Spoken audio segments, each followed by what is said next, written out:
Hello, everyone. We are live with the new roll20 platform. We're going to go ahead and do some mic checks to see if everybody's coming through. This is our finest format yet. Yeah, probably the best. Yep. Uh, we got a mic check. Hey guys, what's up? Hey, what's up?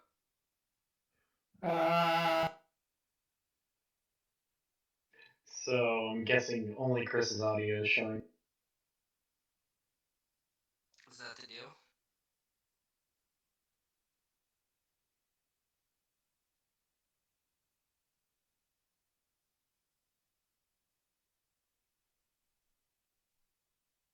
All right, so this is Chris. And this is Dan playing Pale. Not Check. sure how well come through. Yep, This that's is coming in. Rick and G Grew. G Gree. Jeffy, Or Jeffy. Fontaine.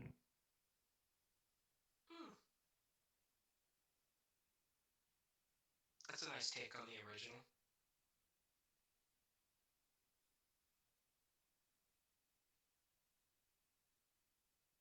Okay, I think it's okay. Let's just go for it and see how it works. I think I hear it okay. I think it's okay. Ooh, I heard an echo.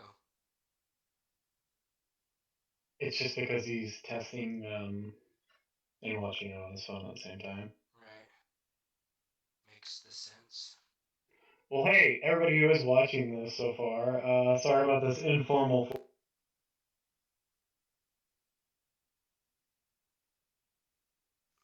The informal format. Yeah, you're gonna have to. We're all used to staring at each other's ugly faces in person, so it's gonna be a little bit of a what do you call it? An adjustment period for us to just hear each other's voices. And also try not to talk over each other. Yeah, exactly. I plan on talking over Jesse the most. Probably. Mm-hmm. Or Jeffy Fontaine.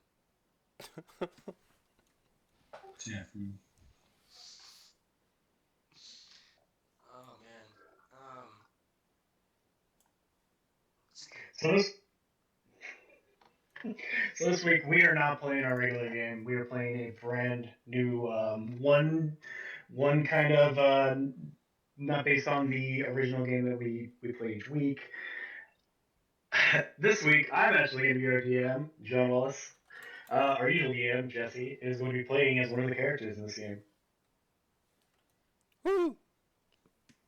And we cannot wait to see what kind of ranger he rolled.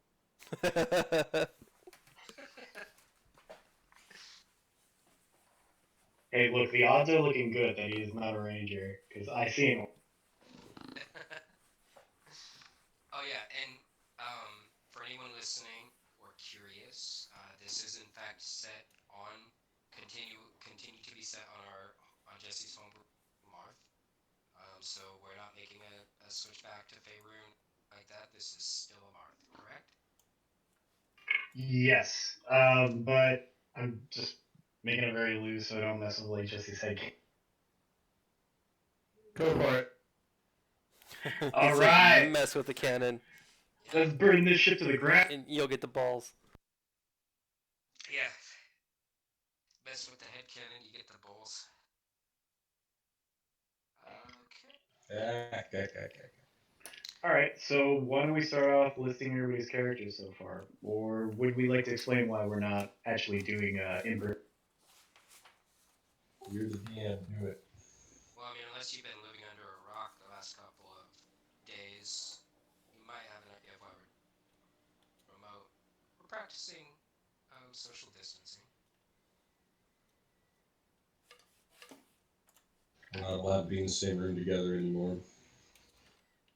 It's hard to be in the same UN because it's fine. I know I have the same issue with myself. I'm just kidding. I like. So I hope everybody tries to enjoy this kind of informal format where we're using this week and probably I don't know until the quarantine stop. But that's no bummers. We're gonna keep playing. Let's start off with Chris. Who are you playing? I am brackish. I am a hobgoblin war mage who is, depending on where you put him, he's going to be everybody's buddy and definitely a little bit power hungry. Looking forward to throwing some fireballs around. Daniel, can you tell me what you were playing this week? Yes, I am playing a grung of high renown. His name is Pale, and he comes from the lowest rungs on Grung society. In Grung society, when you are born with a color, that denotes your station in life, green being the lowest, gold being the highest. Pale uh, was born without a color, and so he has no place in Grung society, lowest of the low. So naturally, he was exiled. His mother sent him on his way so that he may find his color in this world. That is what he is doing, trying to find his color.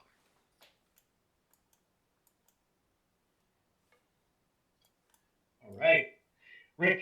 How about you tell me what you were playing this week?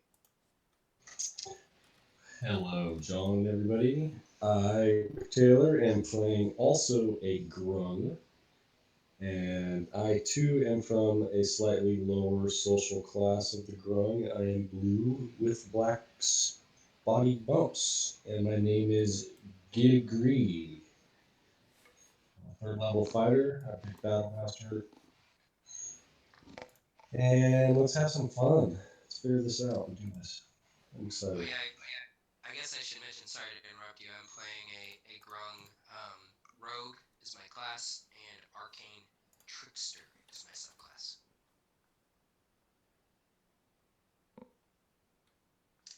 Chris, I'm really sorry. Can you give me your character's name one more time, and then we'll get to Jesse. Yeah, brackish. Brackish.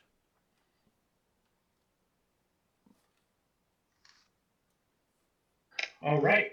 Now, last but not but not least, Jesse, can you please tell us what you were playing this?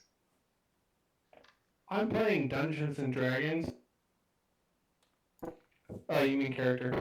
Dungeons and Dragons. I am playing one of the Amarthian homebrew orcs to it's gonna let me play test it a little bit, so that's fun and cool. And this particular orc is 2 levels cleric, 1 level druid, and I am regretting that already. And yeah, Corgan Stormweaver. Stormweaver. Stormweaver!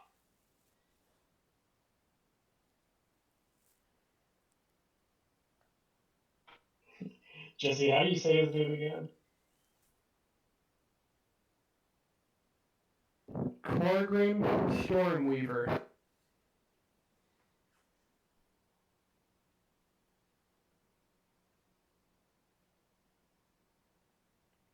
Thank you so much. All right. Are you guys ready to kick this off? Yeah. All right. Okay.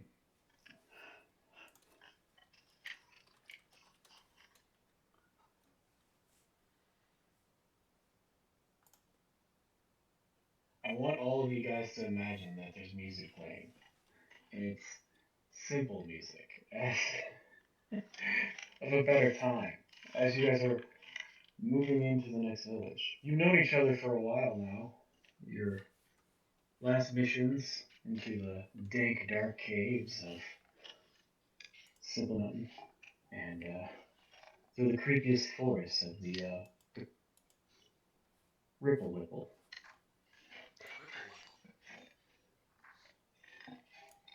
The Ripple Whipple Forest. Yeah. I remember those.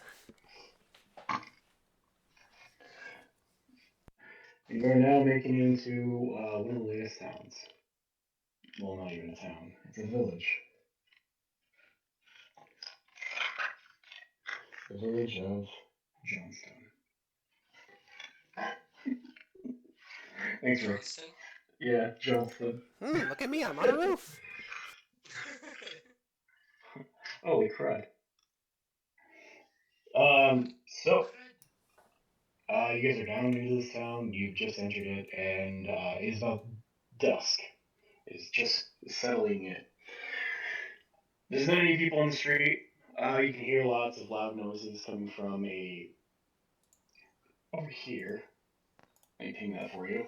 On the opposite side of the map, which would be what looks like to be the Squeaky Wheel Tavern. Ah, the squeaky wheel. I've heard legends of the squeaky wheel. Well, perhaps we should go check it out. Hmm. All right. Yes. Mr. Blue Grung, Gigri, Gigri. stay away from that wheel. It'll squish you. Hmm.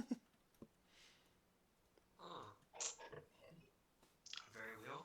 I shall. At any rate, so we are outside of this inn, or we are inside of this inn? You guys are still on the outskirts of the town. You are just moving into the main path. What's Okay. the social makeup of this town? Are we gonna be welcome here? You guys haven't seen anybody yet. You've walked just into the outside edge of this village. I'm gonna hop my way over to the well.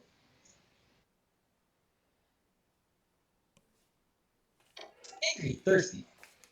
Yeah, you casually make your way across the outside of the inside of this town, all the way up to the town's well, which sits in. I will follow my friend Gigri. I think I could use a dip in the local water source in order to refresh my grown-like skip. Uh, Brackish will hide just for a moment until I see some people here. Right, I can't. I'm just drawing lines. Oh, no, no. Why mess things up? Yeah, it's all good. Um, a large stream of white fluid apparently shoots across 60 feet. No, you guys make it over to the well, and you can't see the bottom of it. Oh, it's too deep. It's too deep, and the sun is just setting. How big's the bucket? Yes, is there anything in the bucket? How big are you relative to the bucket? Most grown are about 2 feet tall, right? Yeah, I'm a whopping 2.5 feet tall, and I weigh roughly, 31 pounds. How much a bucket of water weigh? Oh man. Uh, about the same weight as a 5 gallon jug. 5 gallon. 40 pounds. I'm gonna Yeah, assume this thing like can 40 hold my pounds. weight, and I'm A jumping bucket. on. About Yeah. no, nothing. Shh, No. quiet. Yeah, that's right. DM habits die hard, don't they? He's like a bucket weighs. Oh, never mind. Never mind. Yeah. You're not DM anymore. I'm gonna jump up on the bucket and order the blue grung in front of me to lower me down, because clearly, cast-wise, he is much lower than me in society. So please lower me down, Grievous. Alright, go ahead and give me a strength check.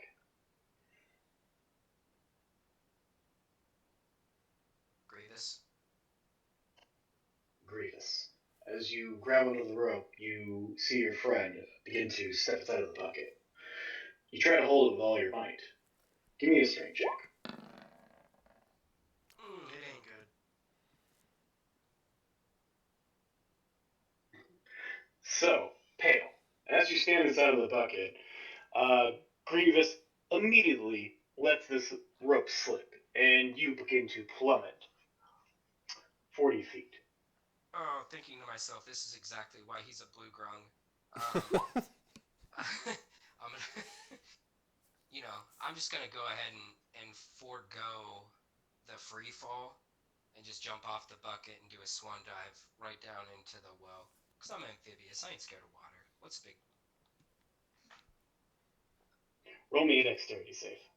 Oh, it's gonna be beautiful. Let me go ahead and put it up real quick.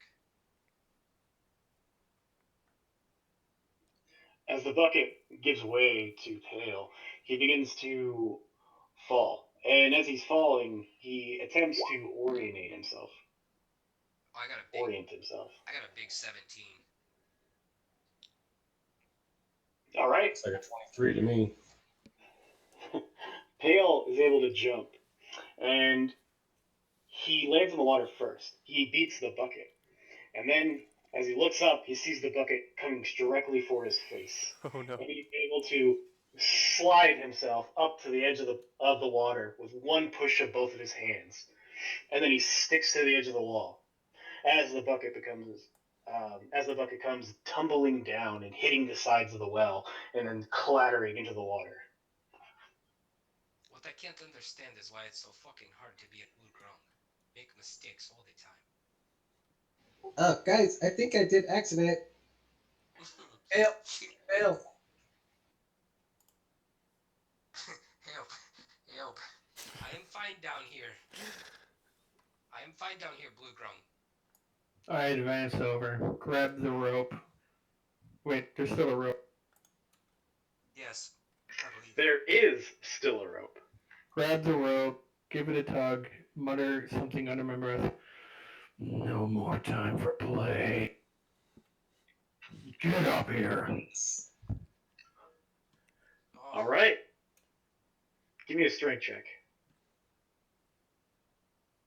Yes, I will get on that.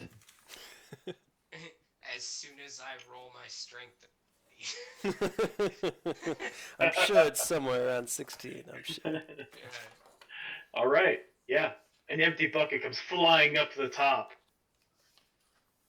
Listen, on second thought, it may not have been incredibly wise for the poisonous frog to jump in the town's well.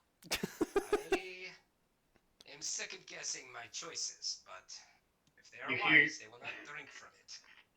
You hear your pale friend saying this from the bottom of the. Perhaps you should pull me up now. Lower back down the bucket. Lowering the bucket. You just let go, or? No, I lower. Control. I All jump right. back into the bucket, and I wait for my ride back up. Seeing as how you weigh, you're only 2 feet tall. What do you weigh? Like, about as much as the third of a mouse, my friend. I'll say with that 11, you're able to pull him back up with ease. I weigh about 30 pounds. If my half-orc friend can pull me up, he is a whip. It's a 12 total.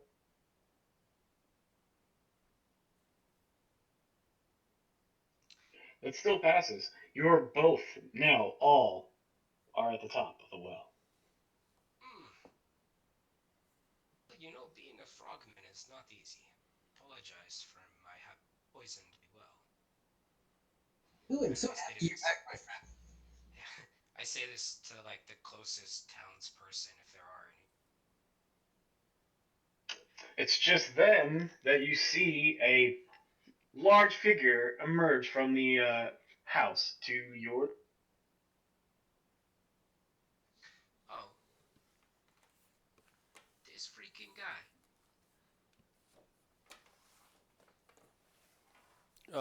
What does it look like? It is a pale-looking orc with one eye. And he casually walks out and greets you. Hello, I am Lord Johnston. Greetings, Paleborn. Hello. Greetings, Lord Johnston. This is a fine town of Johnsville that you have established for yourself. I apologize for poisoning the well. Wait, what? I have You, made a you, mistake. you poisoned the well. Every bit of it, yes, I apologize.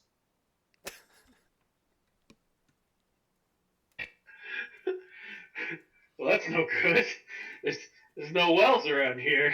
Well, you see, my skin is poisonous on contact, and I jumped into your well to refresh myself. It was a bad choice.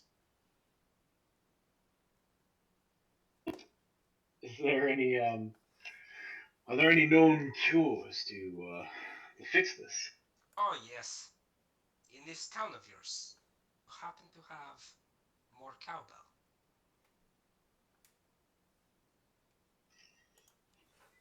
I'm afraid this is almost a serious offense. You poisoned the water hole. It was an accident. Oh man, here we go again.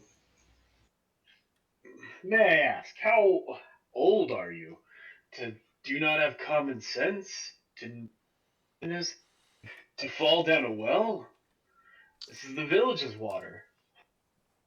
I have lived for 2 summers on this planet. That is all. Do not worry yourself, Paleborn, for I am it, Mr. Cleric, of the great storm peaks, far from here. I have been blessed by my divine primordial ancestors that I might create water at will. Bring forth your thirsty. I shall fill your bucket. Brave, kind cleric. The thirsty are in the tavern. I create water, nothing more. We come I bearing would not gifts. ask much any. We will go to the tavern now and fill up as many water barrels as we can until this poison has left the watering hole that we all deserve and drink. If you give me time until tomorrow or upon tomorrow's eve, I shall instead cast Purify Drink upon your well. Oh my, It's that's just, that's way better. it's just unfortunate you catch me at a bit where I am ill prepared. Listen, I know that it is the way of the gods to find your own way in life and just to be able to make up for what you've done makes me happy. You see, where I come from, it is not common that our poisons affect those around us, and I have been dry for many days, and so when I happen upon your well, you see, my desires outweighed my intelligence, and I do apologize. But perhaps we can move forward, since my friend is willing to purify your town's well. Um, Perhaps accept my apology? Accept your apology, but I am going to have to ask that you do not go inside of any of the taverns or eating establishments, seeing as how you're highly, highly poisonous. this this is I do not feel welcome, but if that is the way that you must, well, if that is what you need to do in order to establish your dominance in this realm, then I understand. Oh, I'm glad we can come to an amiable agreement between the two of us. Now then, how can I help the three of you? I mean, four. Do you see? He is already counting me out of discussions. No, I think he means me. I haven't quite introduced myself. Yeah, don't stand there, stand there. He points to his left. Yes. Hello, I am Brackish. It is good to meet you as well, Brackish. I am the mayor, Lord Johnston.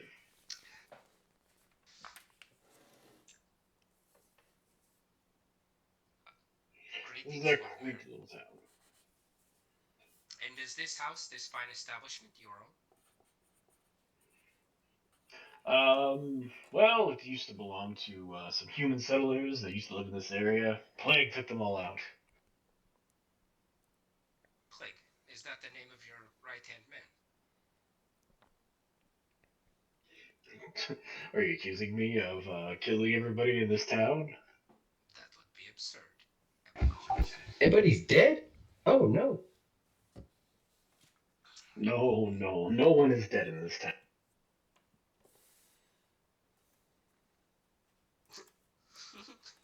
No bummers, right? They're all alive. Very well. Um, so, Mr. Mayor, if I might ask, what is it that happened to your left eyeball? It seems to have been damaged.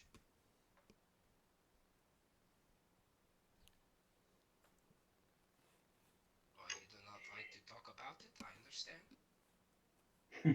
No, he reaches up for his missing eye and starts to touch the patch that's there, and he says to you, "No, I removed this myself. You plucked out your own eyeball. It is the only." It is the I mean, real quickly, the only way for what?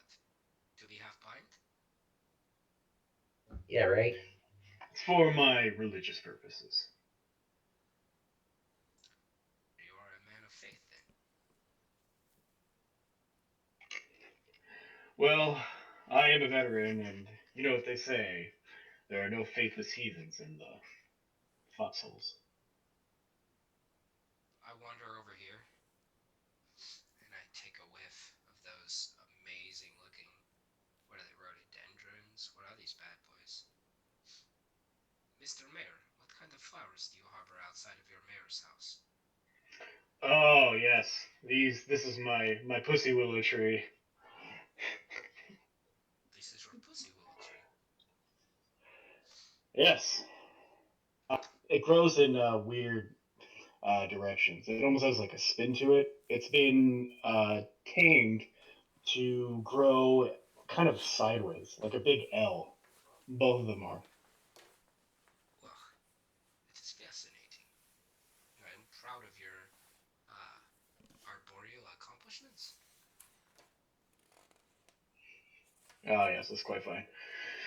And Quit what with the elven words. accomplishments?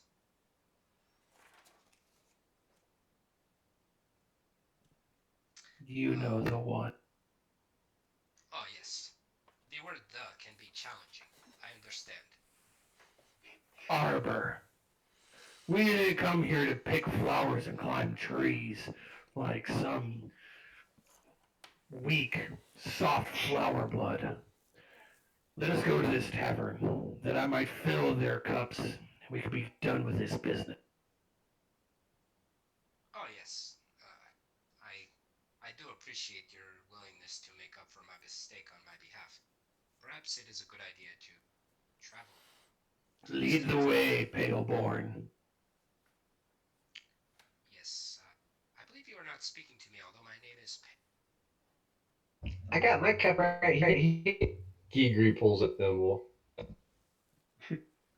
Well, I was busy with some mayoral business, but I'm sure I can accompany you to the tavern and have a couple. Put a couple back. Have a couple glasses of poisoned water. No, no poison water for me. But you are going to have to stay outside. So what then? You all will travel into the tavern, enjoy yourselves, and I will look at you through the window. Is that what your plan is, Mr. Mayor? Well, these are the rules you must abide by, seeing as how you just poisoned the well. And also, actually, I should probably take care of this. He walks over to the bucket and like cuts it off and throws it at the bottom of the well, and then throws the rope in there too. This is absurd. You will all stand for this, my having been excluded from drinking with you all in the tavern. Fine. I will wait. I will smell the flowers in their strange L-shaped design. Hey, is that a poison on contact by chance? It is, yes. Very same. But What's the it only saving lasts. throw for that? It only lasts for 1 minute after exposure, and I believe we have been chatting for no less than 2 or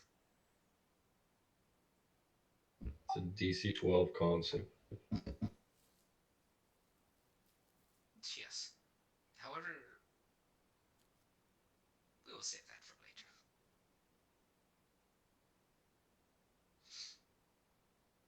Anyways, What happens when you fail it? You take 2d poison damage for 1 minute, and if somebody still has contact with the body, then you continue to take poison, I believe. But you get to make your saving throw. that is for the monstrous version of our race. The player character version of our race simply becomes poison in terms of the condition.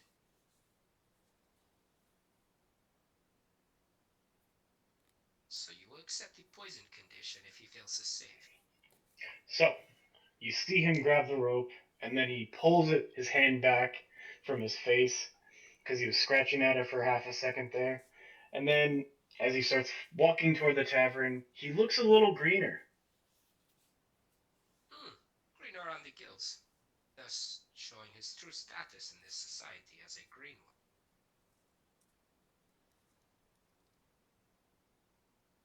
Two of you have to sit out and wait outside. Well, I will not be following you all to the tavern. I will be waiting at the mayor's house.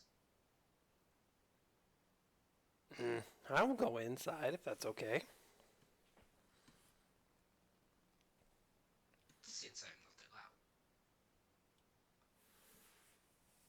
not allowed. As Brackish starts to walk inside, you see him open his trench coat, and a familiar owl that you guys have seen many times in our adventures materializes underneath his jacket. And I send my familiar on top of this, on top of a perch on this tree over here, to watch out. And I just give him the command to let me know if anything unusual happens outside. All right, perch him on top of the building. Oh, you perch him in the tree. So, Brackish, as you and Corgrin enter into this tavern, you see several humans and half-orcs and orcs sitting around different tables, and one goblin sitting behind the bar.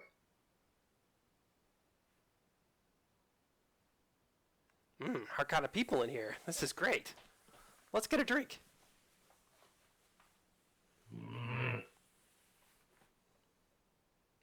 So that's a yes. Fantastic. Outside, you should hear a.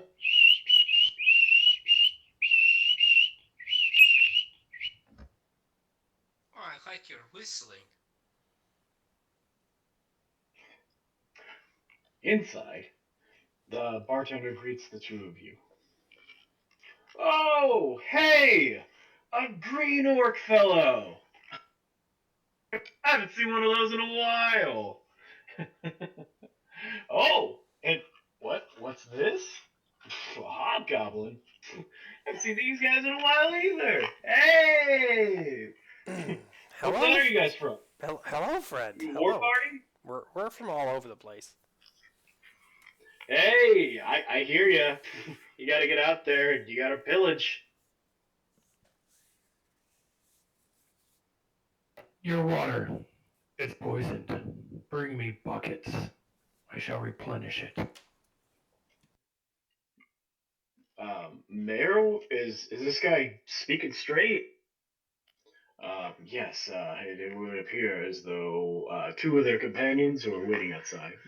He puts a thumbs up. He's like, I made sure they stayed out. Two of them are quite toxic, venomous, poisonous. Yes, poisonous, because if you eat them, you become poisoned. And if it bites you, then you're venomous. Ha ha! I got it. Well, that's not very good, Mayor. Okay, so you, huh?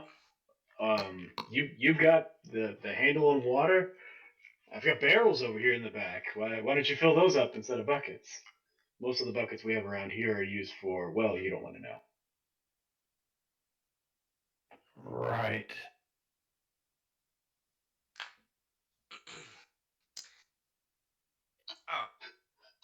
On the outside of the building, our two grunk friends start to see a fog move in.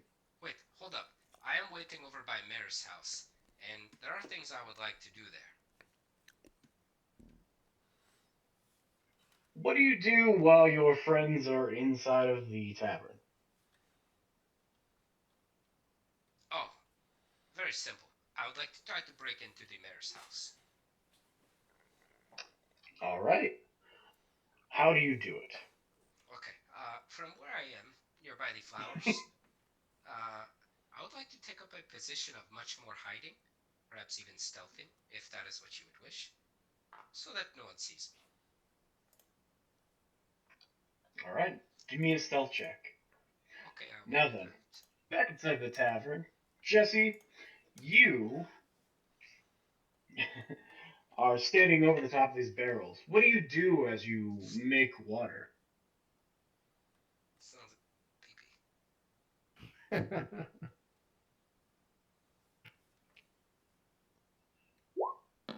Dang it. Hold on. Oh shit. My stealth check is 2040.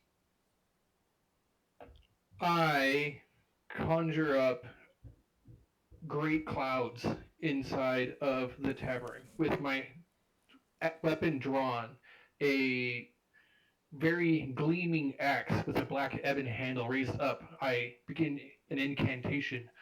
Unaka Nuthroktike Zukash! And the clouds coalesce and rain down in like a thunder crack, seas into from arcs out of the clouds and into my palm, and then I grip it and crush it. And as it does so, water just pours from these clouds and into a barrel, and I burn a second level spell slot to create 20 gallons of water. Man, so much effort to fix our little frog friend's mistakes, huh? 20 gallons of water is filled up as you go from barrel to barrel. It's going to taste a little beery because of the residue that was left over. And one of them had wine in it. But it's all equaled out now. You've almost watered down the wine completely. Well, all right, there we have it now. Now you guys have water again. Yeah. Thank you so much. I don't know what we would do if we didn't have water. In fact, we keep having outbreaks of cholera, and it's terrible. It's how the old humans here used to had died long ago. Another quest completed. So, do I level up? High five. Yeah, you're level 4 now. Go ahead and write that down.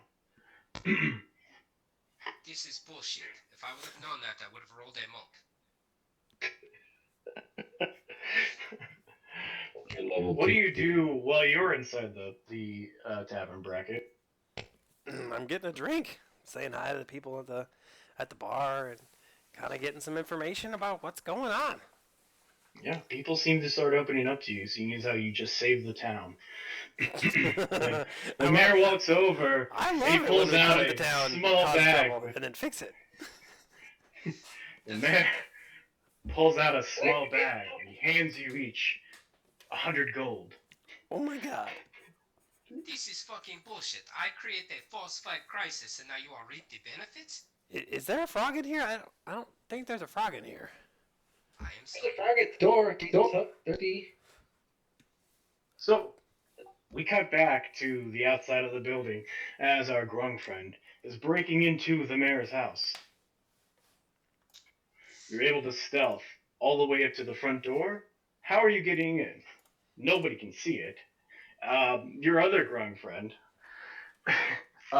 Jesus. Rick, I'm sorry, I forgot your guy's name again. Gee? Geegry. Geegry.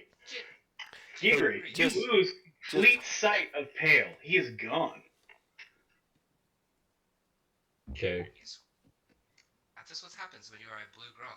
You do not have the necessary skills to keep track of the superior grungs.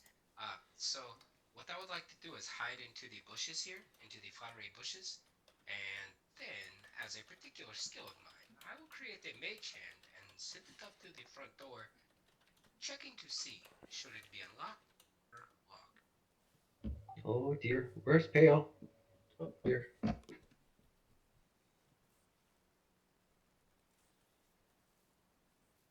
Is this door unlocked?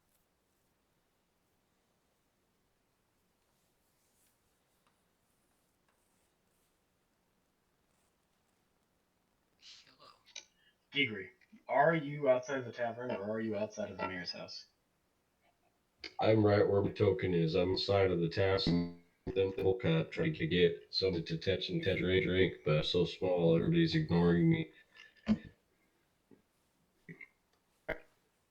All right. So, Pale, the door is completely unlocked, and it swings open very slowly and quietly. Oh, yes. I will dash inside naturally. You dash inside. Oh, yes. The first floor is made up of fabulous furniture. Everything is brand new in here. The floors are a very old tapestry, and it shows humans working the fields all the way back all the way back to the main walls, and all the walls themselves have this colored paper on the wall, and it's in stripes, and you see amazing things that you've never seen in your life as a grung. Lanterns on the walls, and tables, and decanters filled with alcohol that's not poisoned. This is all very strange to me. Hmm. You see, where I come from, as grungs, we typically drink poison, although it is not poison for us. Um, at any rate, it all seems very normal down here. There are no people, no sounds of merriment or people walking through the place, servants or otherwise. No, it's completely empty. There's a room that, or not a room, sorry, a door that you suppose that goes to the downstairs, and you see a set of stairs next to that door that go up to the second. If I was to be a mayor who had things to hide, where would I hide? I would hide them below. So I will go below.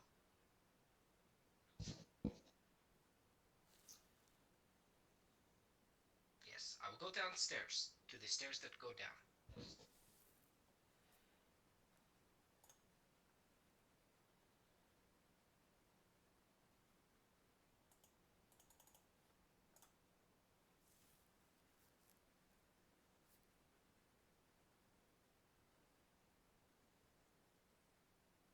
It's very weird because I cannot see any of your faces, so when it goes quiet, I don't know if I have lost you. No, I'm here. Very quiet. All right, so Daniel, I can't tell where I cut off because I keep letting go of the my mic. Sorry, guys. The last thing um, that I had expressed to you was that if I was a mayor and I was going to be hiding things, I would hide them down below. So I went below, and that all is right, why. all right. So Dan, as soon as you reach for this door, you are easily able to open it. It's not locked. And you begin walking down the stairs.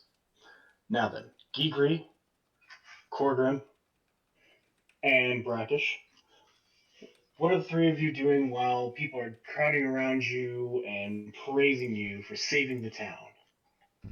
He's praising Geeker because he's still outside being ignored. Gigri, one of the patrons from inside comes out and hands you a jug filled with a brown, almost syrupy looking liquid. I'm tapped out. No more water. Get away from me! People are like patting you on the back, and they're saying to the hero of Johnston. Hands off, you animals! Good job. Give us a trinket, please. Anything to remember your greatness. I'm a charging my thunder wave. And don't mind him. He takes everything so seriously. Thank you for all your praise. You guys are the best. Is at this moment a human walks into the door. He's wearing beautiful gold ornamented full plate armor and a long flowing cape with a gold trim around the edges of He greet his it. His hair is short and brown at the base, but he has these blonde platinum highlights in the top, and his eyes are bright blue, and his teeth are perfectly straight and white as he smiles at all of you. He says, "Hello, I am Bernard." I didn't know this town had a theater house.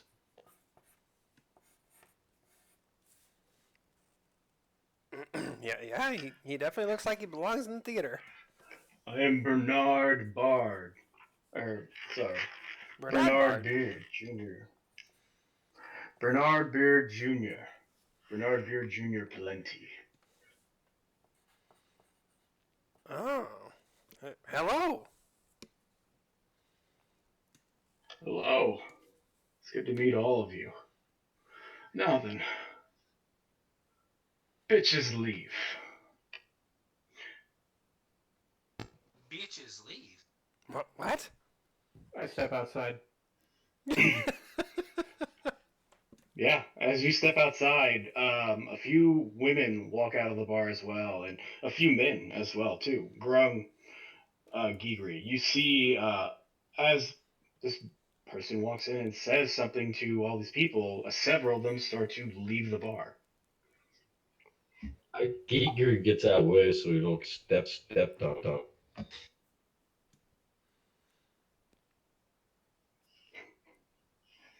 So, for all of you who are still staying inside of the bar, you hear this. Now then, where is it? I'm looking for it. And if you won't help me get it, well, then you're all doomed. Well, I for one just got here, but I'm happy to help. What do you need? What are you looking for? And how much do you pay? There you go. A drink. Walks up to the bar stool next to you, brackish, and he waits for his drink to be poured. He looks over at you with a smile and a tilt of his head, and he says, "You don't look like you have it." No, like I said, I just got here.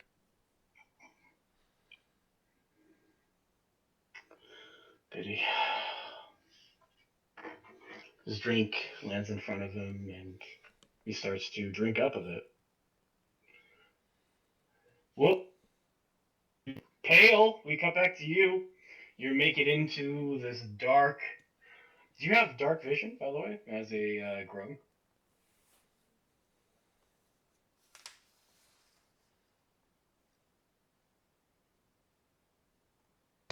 Yeah. Hello. Yes, I am here. If it is dark, you must simply alert me, and I will make it light in this area. Yes, indeed. All right. It is pitch black inside of this basement, as it is unlit. I will cast light on my mage hand, which I will extend 20 feet in front of me. Beautiful. As you cast light onto your mage hand and extend it out in front of you, it looks like though he's throwing part of his hand off of him, and like a glove, it comes off his hand and then moves forward like almost like a cast of light in midair. His grubby little grung fingers and webbed spots still in the light of his hand as it glows and travels across the room. What you see as it travels across the room are knickknacks and wares, antiques, globes, random stuff that looks like it was left or he's collected or had come through here for a while. Dear God. You see you see this weird wagon contraption that has two large circles attached to looks to be petals of some sort. What are you describing to me? I am a very smart grown man, and I do not know what a weird wagon contraption means. Oh, I what will, we I call will it. go up and What we I, I will make an inspection. I would like to investigate this wagon contraption to see if I can learn more about it. sure. Give me an intelligence check. Absolutely. One moment, please, and I will comply. Comrade is much easier. Just dice. Intelligence check, you say? Yes. Intelligence check. It is very low. It's going to be a 7. You have no clue what this crazy contraption is, and as you get up on top of what appears to be some sort of seat, you try to place your feet on what would be petals below it, and you cannot reach. You are too small. Oh, We cut back to the tavern, and we see Corgrim walk outside, and he gets up to Gigri.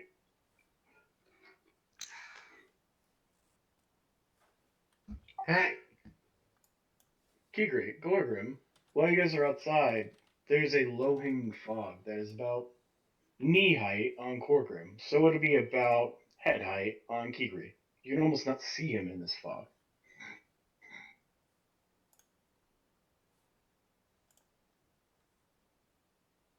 Sorry, cut away to somebody else for a second. We cut back inside of the tavern. That's quite the story. Yes, it is quite the story. All of you are probably doomed if we don't find this in time, but there's not much I can do until somebody fesses up around here. Is it you? He points over at the mayor with one eye. No, I don't know what you're looking for. Is it uh, you? can I do an Over insight at check on that?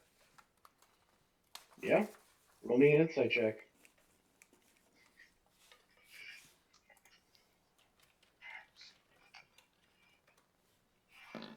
Ooh. Ooh, yeah. Let's see. What do I got for insight? 17. He's not being completely honest. Mm.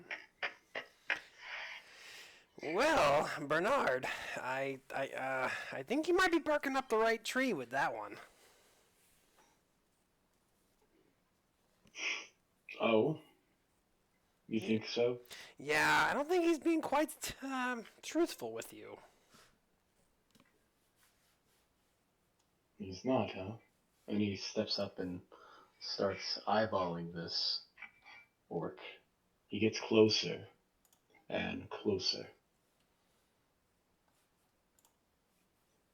You wouldn't be hiding something from me, would you? He reaches out to touch this orc. We cut over back to Pale. What are you doing inside of this basement still? yes. And you said that I seen some strange wheeled contraption, which I was unable to identify, and it is very light down here in this area. So the light spell makes a bunch of light in a small area. So does it encompass this entire area? Is it too big Yeah, to see everything? you can see everything in the room, and it's just kind of junk. You don't understand it, so it's worthless to you. But Okay. there is one promising location at the end, a drawer, armoire. You haven't checked Very it. well. See what's inside. I will make my way over there. will check it. Okay. How do you check this armoire? I would like to use my mage hand, and I will send it out. And first of all, I will check it for any sort of traps that could hurt or harm me. So you investigate this armoire. Yes, that is correct. All right. Give me an investigation check. One moment, please. I will be rolling this in the old way, a table with dice. Investigation, you say? Yep. Very well. That will be a 17 for investigation.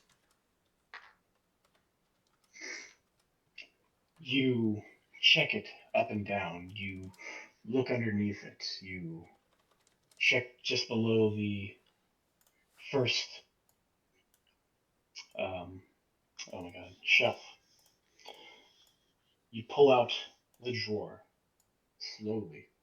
Look underneath it. You check underneath the handle of it as well. Using mage hand, of course. Of course. There's no booby trapped. It's not booby trapped. Well then, very quickly I will open it. You open the first one. It's closed. Beautiful white gloves. Made of silk. They look like wedding clothes. Something that a very rich, like, dandy would wear. I shed a small tear for the beauty that surely encompassed that situation. Anything else? You check the next drawer. Absolutely. Next drawer. You find a lock. A Silver. locket. Okay. Does it open? You try to pry it open, but it looks as though someone has sealed it. They have sealed it. With what? Is it glue? Is it welded? You can't tell, even with your This investigation check. this is stupid. Is there any markings on it? There's some engravings around the outside of it, but it's just symbolism. I'm feeling paranoid and I think it says try to open me, stupid. And I cannot. So I am embarrassed and I put it back. Is, are there any other drawers? Yeah, there are two more drawers. I would like to open both of them. You open both of them. Not at the same time. All right.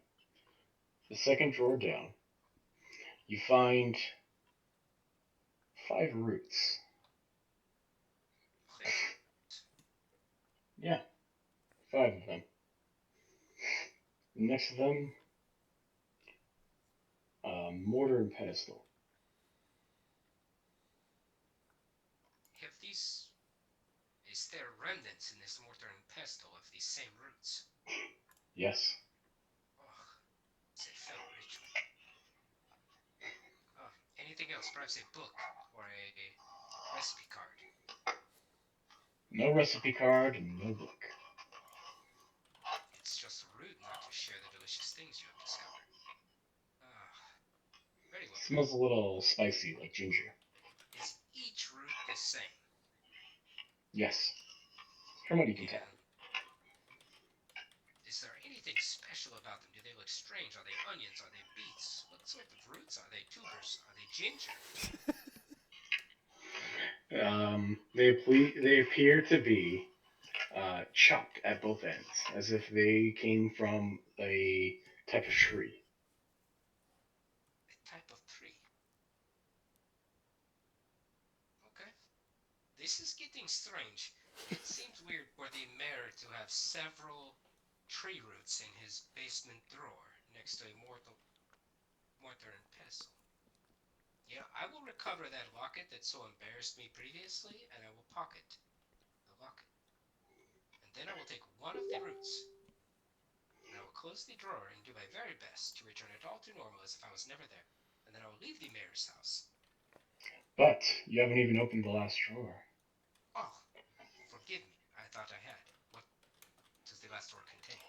In the very last drawer, you find a box big enough to hold something. A It groan? takes up the whole drawer. Okay. I. Wait, you said it's big enough to hold up something that could take up the whole drawer, but is there something in there that takes up the whole drawer? The box does. Oh, Well, I will not get ahead of myself. I will check the box for traps. All right. You can use the same investigation check. No, I'm feeling froggy. Give me another roll. Oh, it's much better, actually. 21. Oh my. It is not trapped. Slap the box and I say, this, babe? All right. It pops open as you slap it. The two hinges that were holding the latch, it just kind of swings open and pops up. And inside of it, you see four glass containers holding a reddish liquid inside of it. I. Dan, you're cutting out a little bit. That's. I said I.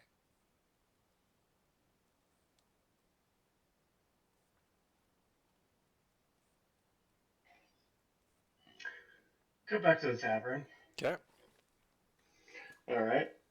Well, Dan tries to figure out what's going on with his voice.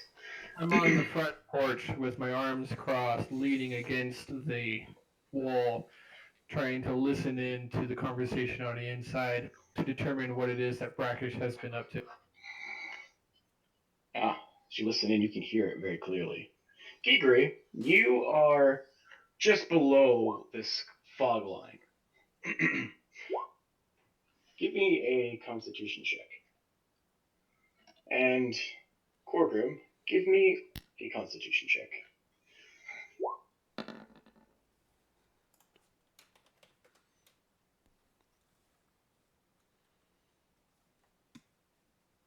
Check, not a save, correct?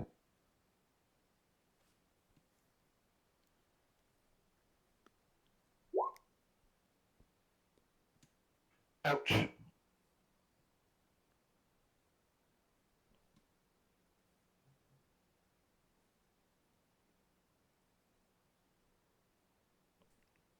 John, did you see that? He rolled a 3. So Geary actually got a 17. Would you roll a 1? That is a natural one. Corgrim, you do not feel very well. In fact, you look down at one of your fingers, and it's starting to turn pale.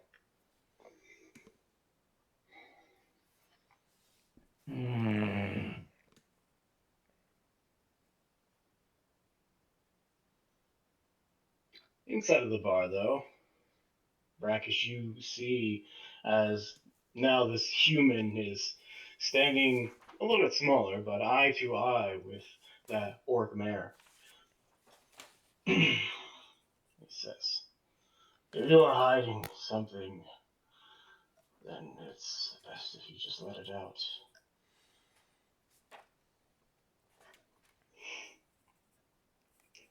I don't have anything.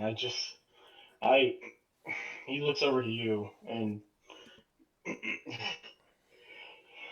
Brackish, and he's just like giving this look like you sold me out. I I don't know if you I noticed, but this is not looking like someone you want to fuck around with. I the form of plenty begins to separate. The illusion disappears. And there standing before you is a bearded devil. Oh shit.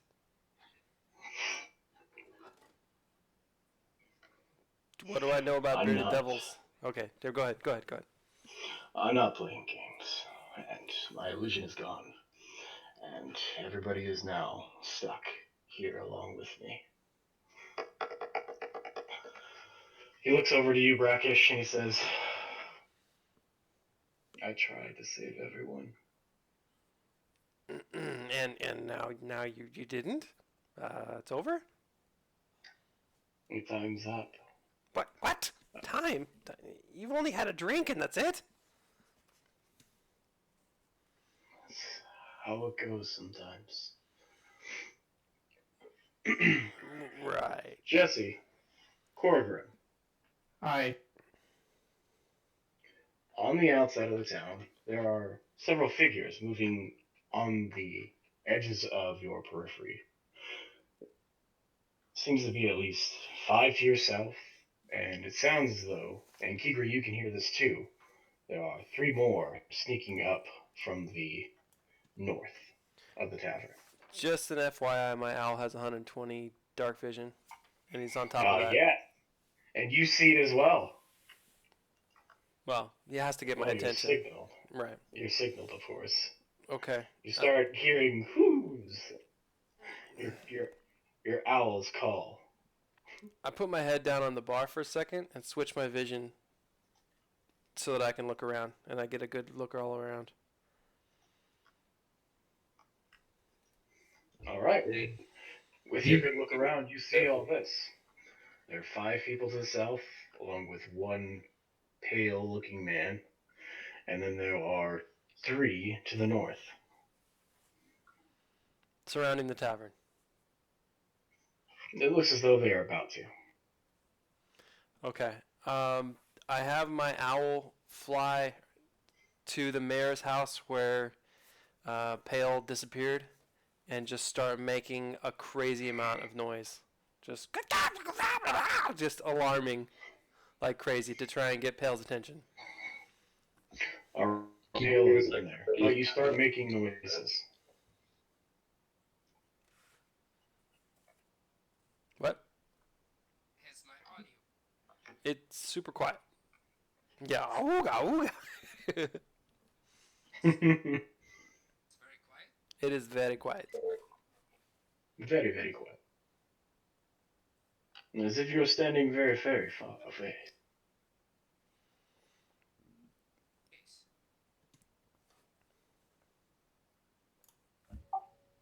So Gigri, hearing the Brackish's owl freaking out over by the mayor's house, is going to ready himself with his spear.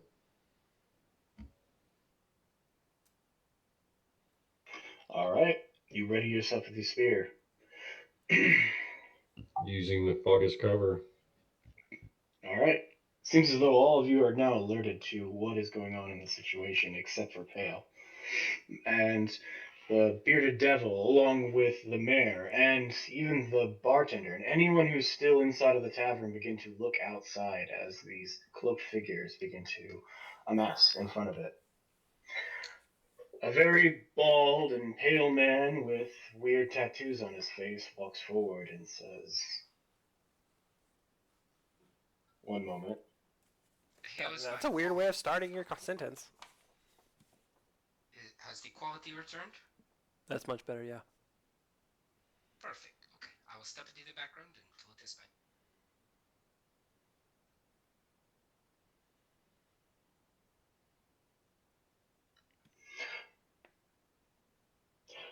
"Come, my worms!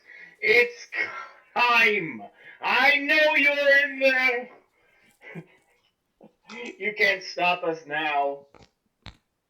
Who are you and what do you want?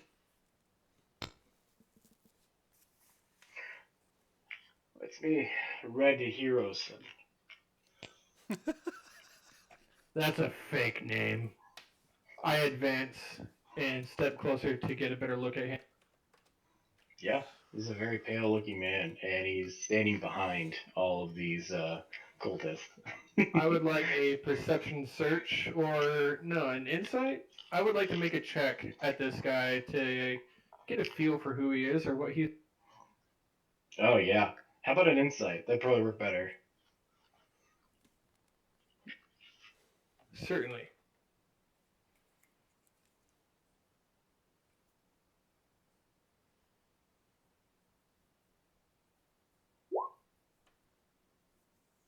cool. Digital dice are stupid.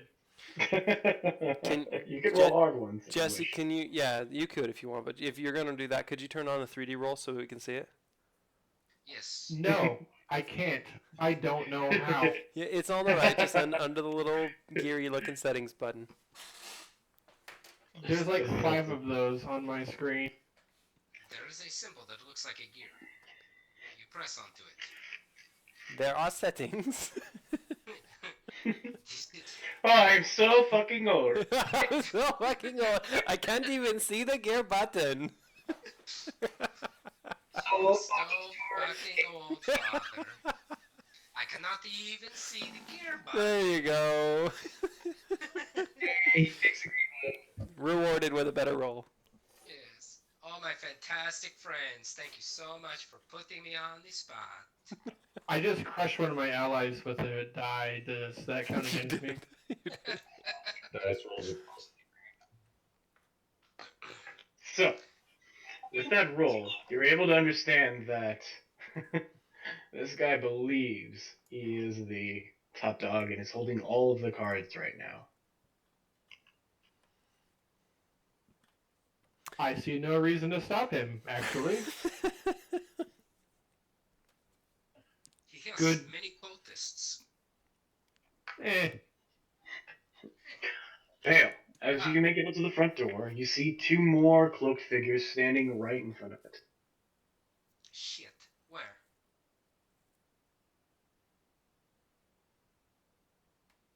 Hello. Where my bird was? Right there. Shit. So, considering the fact that I see these figures, that must mean that on the front door there is some type of a window. Yes. You haven't made it out the front door. You Right. can see through the side lights and the um, French French glass that's painted, colored, a rainbow assortment of colors. Of course.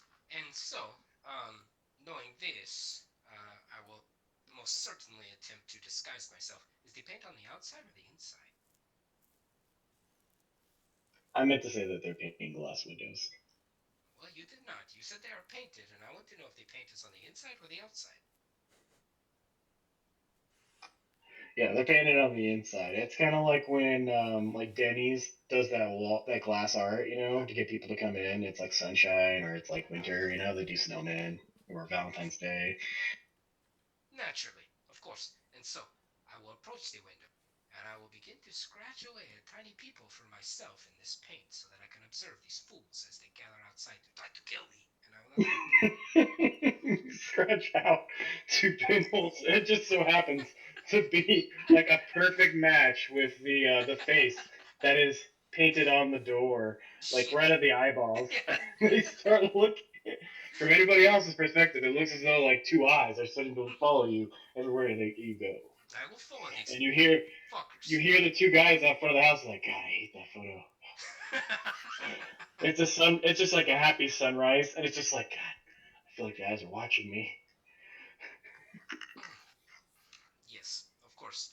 And so now I see these fools, and I will observe them for a time being, and try to discern their threat level. Have they drawn weapons? Do they have wands of magic on them? Are they spellcasters? What are they? With your passive perception, you can see that they are holding two silver weapons. Shit. They are stabbers. I do not like stabbers. Okay. In this being the case, Are there any windows nearby the flower assortment outside of the house? Yeah, there's a window on each side by those flowers. Very perfect. Where my where my icon is on that side, uh, I will sneak outside using the window on that side of the house and try to climb through the flowers using a stealth check so that these assholes do not perceive me. Give me a stealth check. Yep, We got back to Corvin, Brackish, the mayor, Gigri, and this now bearded devil. along with several cultists. We don't want you, ugly. We are after the devil on the inside. Now, please step aside. He's not a devil. He's a goblin. And you don't have to be so rude. I'll be whatever I want. I am holding all the cards here, and soon all of you will be dead. Are you threatening me? It is a promise. You don't see the power that's already around you? He puts his hands up and like they give off a little static charge. My kind of power. I'm gonna cast a spell. Oh, Jesus. Here we go. You like power, static electricity? How about real lightning? I cast Thunder Wave. I channel Divinity to hit at max damage. They all take 16 lightning damage within 15 feet cube of me. Sorry, Grigri. Sorry, Gigri, he says as he one-shot kills him. Listen, this is why you are a blue, Gregory. This is your fate as a blue. If you're perhaps a orange or a gold, this would not happen. The look of attack! Get out here! the look of okay, so the look of complete composure and looking like he is in full control over everything is wiped away from him as moments later he is turned into a red mist. Oh shit. This is powerful half orc we have on our side. Wait, that was Grigri? No, that was you. That was Oh, you. shit. You just blew up all of these guys in front of you. They just like the 15 square feet there, right? The two guys at the very end on the corners here. Both of them are like missing their right and left arms. No, I thought I turned Grigri into mist. How much? You turned all of these guys into mist. I can't see what you're pointing at, but I'm assuming you mean those 5 cultists in the front. The 6 Yeah. plus 1. With the Oh, there's rest of 5. my... Sorry. If I may, with the rest of my turn, I would like to take a step towards the man with the fake name, and I just want to say to him, you've been thunderstruck. You did 16, right? So wait, you did 16 max damage. But yeah, there's a save.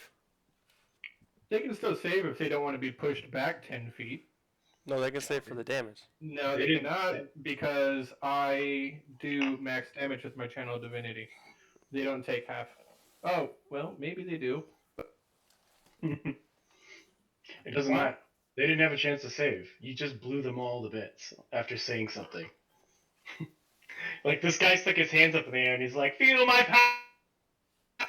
And he lets off little shocks of like electricity, like a little bit, like a really really sad version of the Emperor. And then you just turn around and just like look at everybody, and then clap your hands. And there's just this blast, a concussive blast, and there's everybody in front of you is missed. They're dead. Like there's bones and bits and pieces of what were humans in front of you. They are all dead.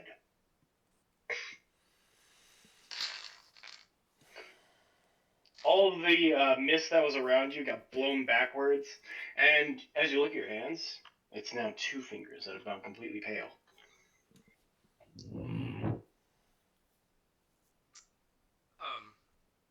Hello.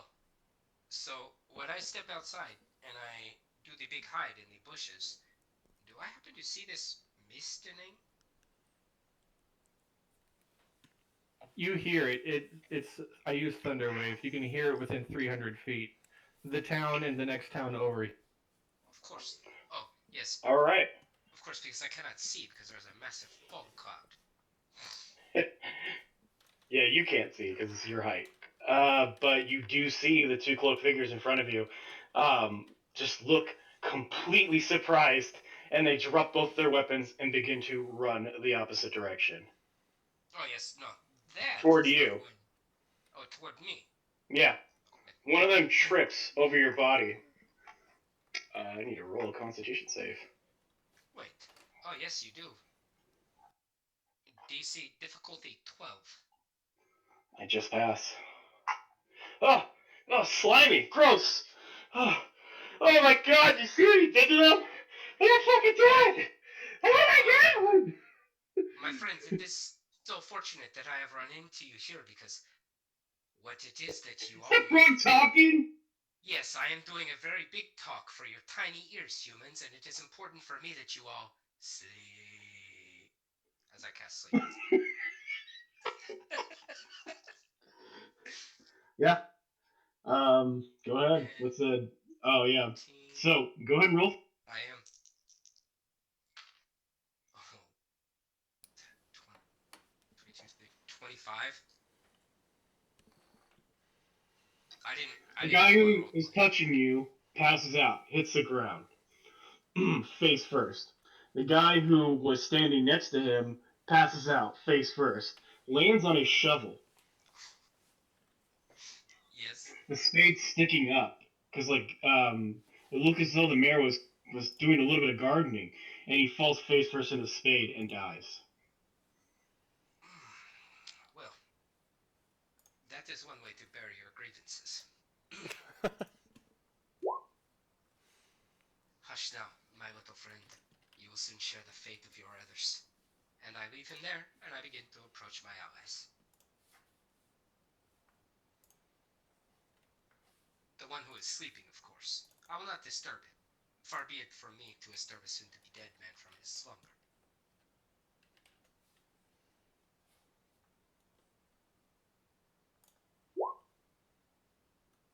Sorry about that. I didn't mean to move the map. This is what they call dead air. We cannot have it. Yeah, I am very sorry. You do, and he continued. Wait, do you just murder the other guy? No, no, I said, far be it from me to murder a man in his sleep during his slumber. I will leave him to his sleep because it may be the last that he ever has, and I will go collect my friends and attempt to persuade them to come back to the one known mating captain.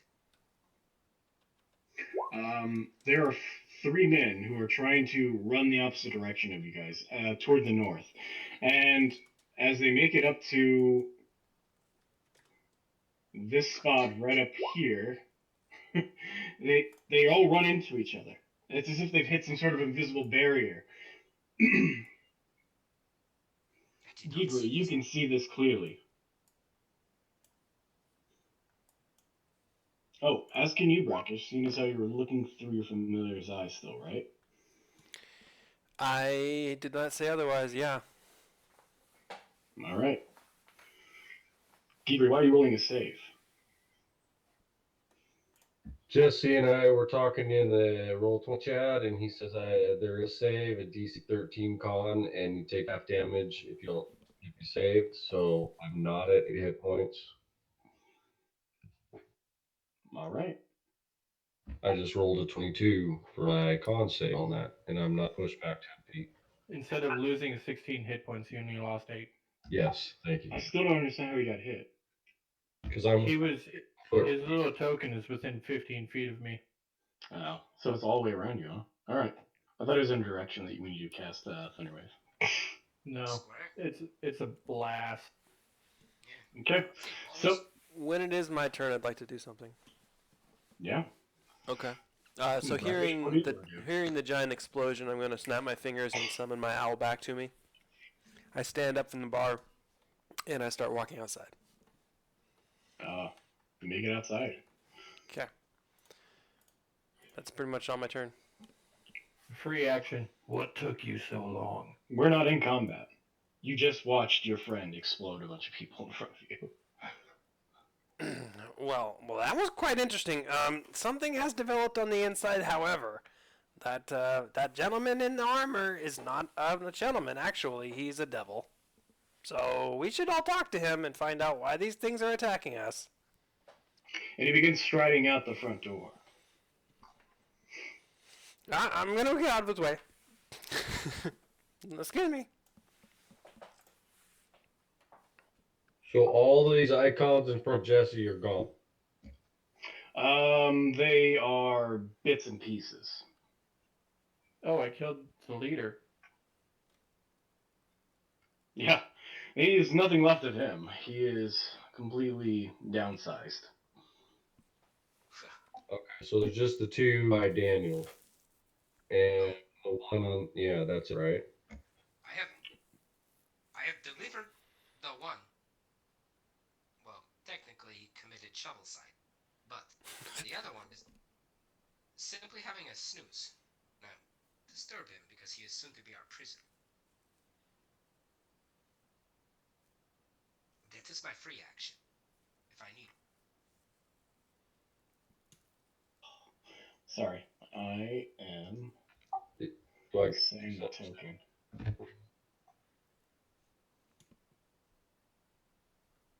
Oh my gosh. Sorry, guys. You're good. It's a new format. Why were these men here for, you fiend? Well, they're probably here to stop me from stopping them. You see, this whole place is about to be devoured. In fact, it's already beginning. And he points over at the corpses, and they all start turning into.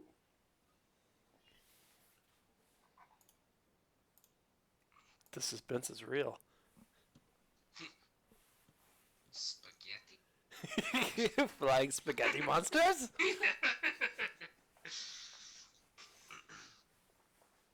Shit. Come on. Shit! Oh god, shit monsters. We haven't fought any of those for quite a long time. Shit monsters. This is more appropriate. Give me a religion check. A religion these- check? Yeah. All of you are able to make this. Anyone who can watch, who can see? Yeah. You see, these humans begin to form into a jello-ish, like, meat, mush person. Oh shit. All of them do. Even the one that is in front of Pale is beginning to do this. Oh shit. I got a 3, so. before any of this happens, am I able to move away from my bush that I've been? Yeah, you may move at any moment. There's nothing stopping you.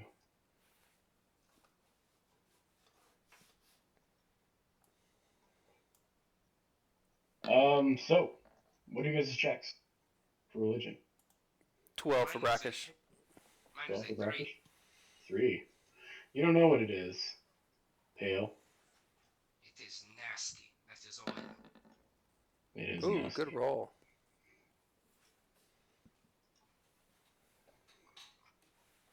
Geary. You know instantly what this is. You have words for it in your village.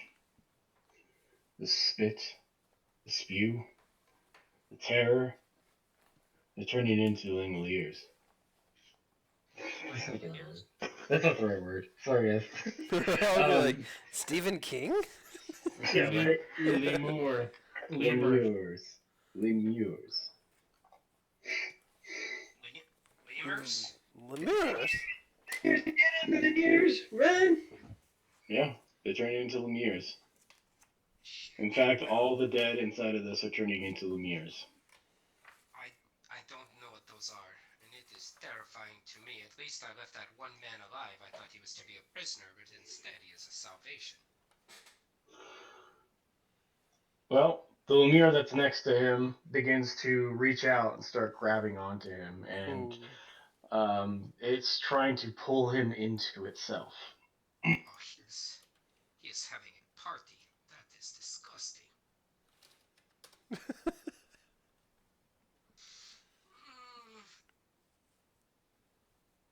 You must get help.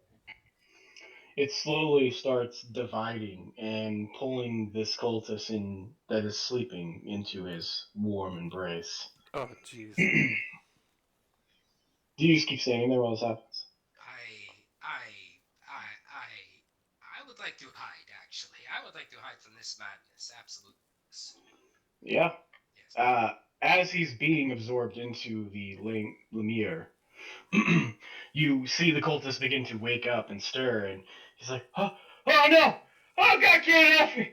Oh, I can't feel my ass! Oh, oh, oh, as the Lemure begins to touch where his skin touches, and they can't pull apart as if they're glued together. And as the Lemure comes closer and closer to his face, it sticks to his face, and he's not able to pull away anymore. And then it looks as though their two faces are connected, just like in the thing.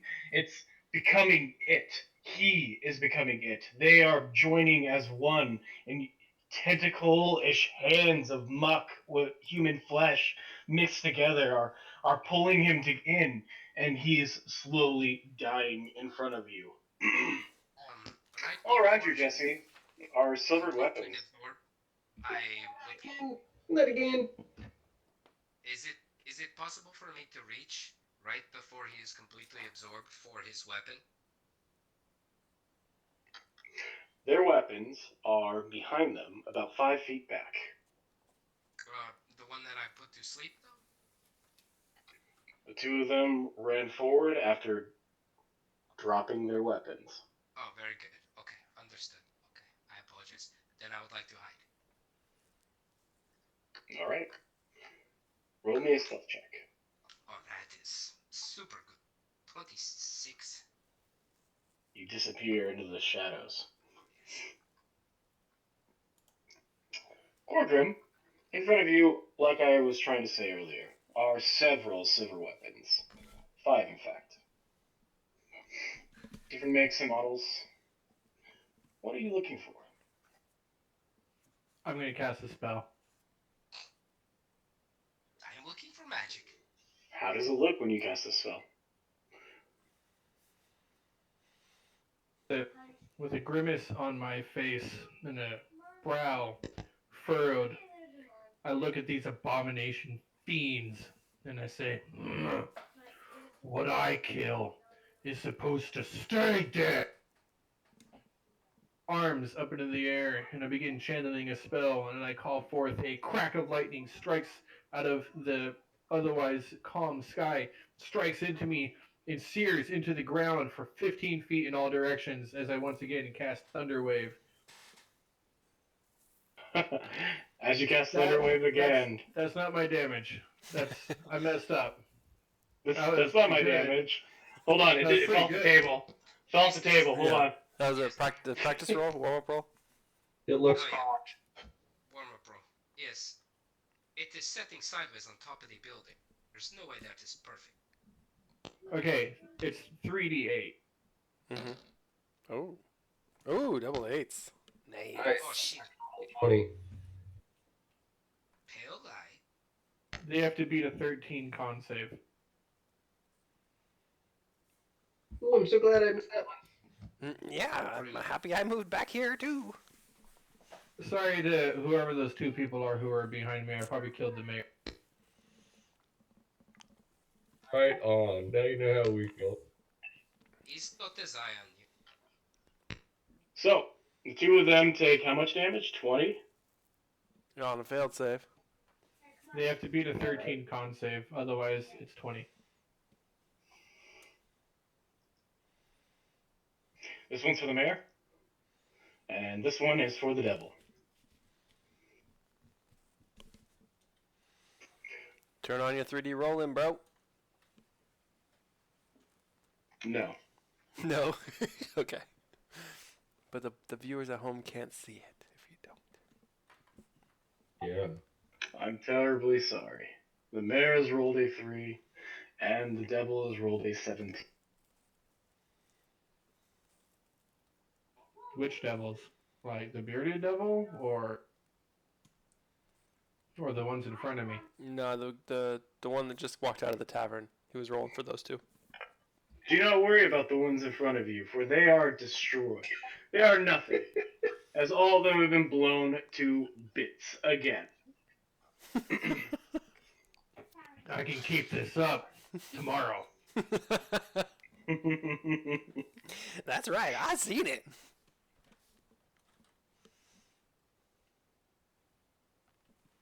What was that? The mayor is blown backwards and slams into the railing and falls over. Everybody who's outside, give I'm me going a to- Constitution save. I'm gonna grab silver with the rest of my turn here. Just gonna kind of pick some stuff up. Sure. What type of weapon are you looking for?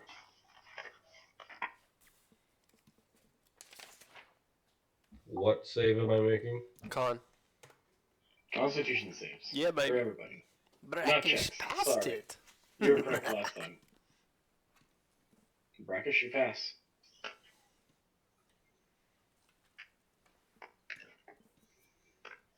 Must I also make this save? Yes. I am quite far Gigri, away. you don't have to make it because you've already done it. Nice. Hey, 20. That's the first one tonight. Yeah, congratulations. Am I making the save or not? Yes, if you can hear me, you were making the save. Okay, You and can hear my voice. I can hear you. And what type of save is it? It is a Constitution save. Thank you. That's. Sorry, I wasn't listening. Because I am so fucking old. That's what I was thinking. No. Oh, yeah. 17, baby. That's gotta do it. Alright. So, all of our group passes. The mayor, being unconscious, does not pass. And the pale on his skin starts to turn even more pale. And his arm starts to turn into Lemure juice. Oh shit. The It mayor's does- becoming one of these fuckers? It would appear so, from, well, Brackish's view. Oh, fuck. Hey, you left one over here. Hey, Corgram. I'm gonna just walk away. Let Corgram deal with it. Ugh. And this is the mayor? Yeah, this is the mayor. You look at your fallen brother that you've just slain.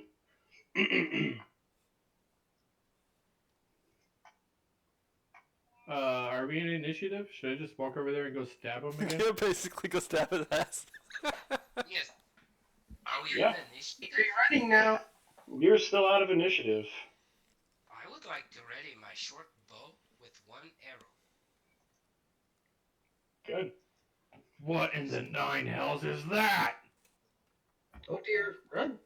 As you prepare to bring your axe back to finish the job that you had started, you start to see large, huddling creatures. Oh They're shit. about 10 feet back. And they're standing in place where you saw 3 cultists run back just moments before. Then you start hearing wails coming from sounds all over the city. And then you start seeing one of the buildings crack and crumble next to you, Pale. In fact, it's the mayor's house. It's falling in half, and it tears asunder. Oh Take fuck. take the bearded devil. Get into the tavern. We can't win this. Take shelter. What are these creatures? Okay. There's no time to explain. All right, so they're fiends from another world, right? Like probably the abyss, could be the nine hells. Look, I said there's no time to Boom. Several creatures begin to spray out of this house.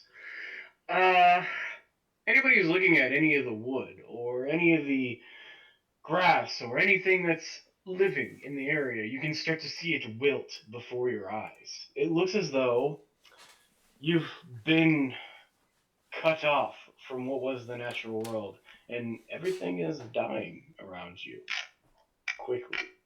And you see several creatures beginning to emerge from what were the houses, and you see several people coming out of their houses and screaming, "They're coming!" A man walks out of the house directly in front of you guys where the lemure is. Over here, where this yellow spot is that I'm making. And he says to you, "My wife, she's not doing so good. And he turns around, and there's one of these large, hulking, greenish, big-eared, almost like a batten sloth of some sort of come together, and it emerges from the house behind him, and you can see this blood trailing from his arm. Jesus shit. Listen to me. I would like to take Before he a could say walk. anything, you see it jump up behind him and grab him and start pulling his head from his body Oh God. as he lets out a blood-curdling scream. Shit. That definitely is not social distancing. Roll me some initiative, my friends. All right. Initiative. Would it? I mean, I realize this format is a bit different, but just before 9 o'clock, would it be prudent to suggest one small break before big combat? Do you want to do it right now? One small break before big combat. We'll be Yes. back in 10 minutes. All right. Thanks everyone for joining us. We'll be right back. And thank you for being so patient with our new meeting.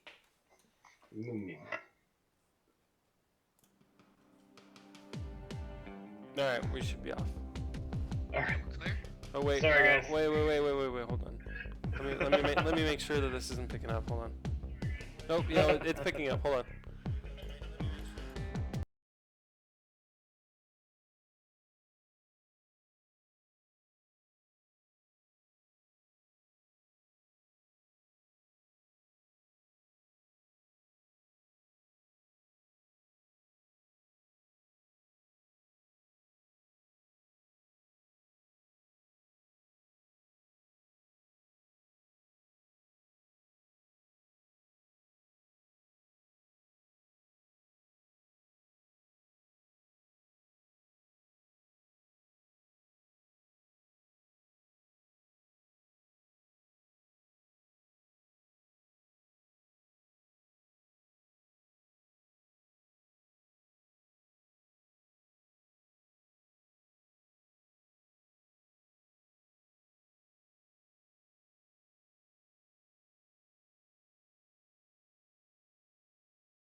All right, that should do it.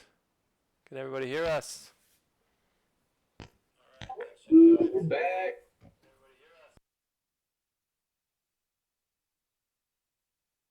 Hello. Paint the town red, motherfuckers.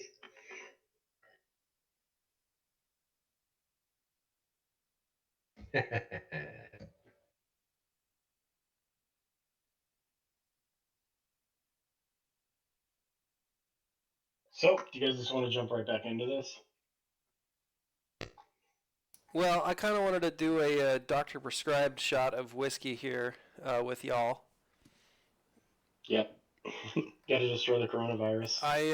I miss hanging out with you guys. We've been doing this full time for what, 2.5 years? Yep. Almost 3. So this is one of maybe 1 or 2 weeks that we've missed out of 2.5. So that's fucking awesome. Right. You guys Yeah, are no, awesome. it's Stay great. safe. Prost. Hey, but we're still here Very on proud. the coast. I'll continue to drink my pure vodka. Nostrovia. Yeah, the Zdrovia. So just a quick recap, and if I'm cutting out or my audio sucks, let me know and someone else can take over. Chris, Yep. who usually plays our resident Blaster Cleric Ember, is currently playing a Hobgoblin variant Blade Singer. No. I went Warcaster. That's right, Warcaster. My bad. Okay, so Hobgoblin Warcaster. Rick typically plays our Minotaur Barbarian. Is currently playing a Blue Grung fighter. Is that right, sir? Fighter Battlemaster. Fighter Battlemaster. And then Jesse, our resident DM, is playing the legendary Korgrim Stormweaver half orc Storm Cleric. Full orc. I am a full orc of the Marthian homebrew orc type. Orcs of Storm. A storm, And so but not a half orc.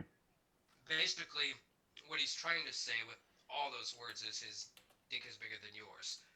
His orc dick is bigger than yours. Yeah. War! I didn't mean that to sound as vulgar. It was meant to be funny. You should have all laughed. Giant dick Ha jokes. ha ha! Well, And then when you offend an orc, it's yeah. you gotta be careful. Right. I should just know that dick jokes aren't ever funny.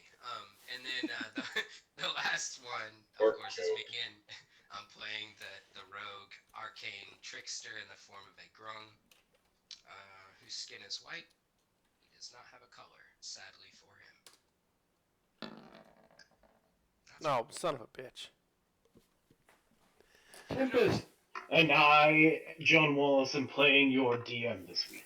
Oh yeah, and of course, John, who has, you may remember him from such D&D characters as Finland, Baldrum, Crumb, BB. Anyway, he's the DM tonight. So. And as always, Daniel's character suffered from delusions of grandeur. Delusions or illusions?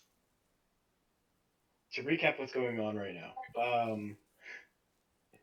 your characters have just wandered into another town, village. You stirred up a little bit of trouble, which you quickly remedied.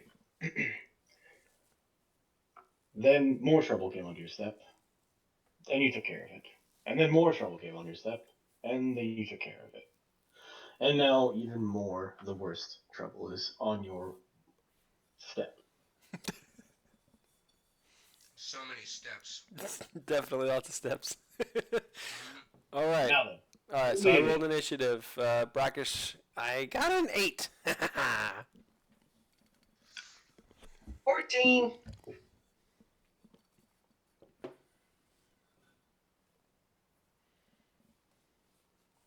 8, 14.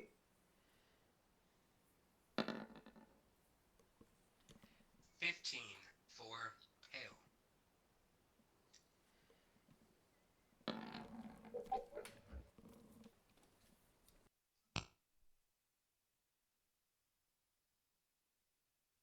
And that's me.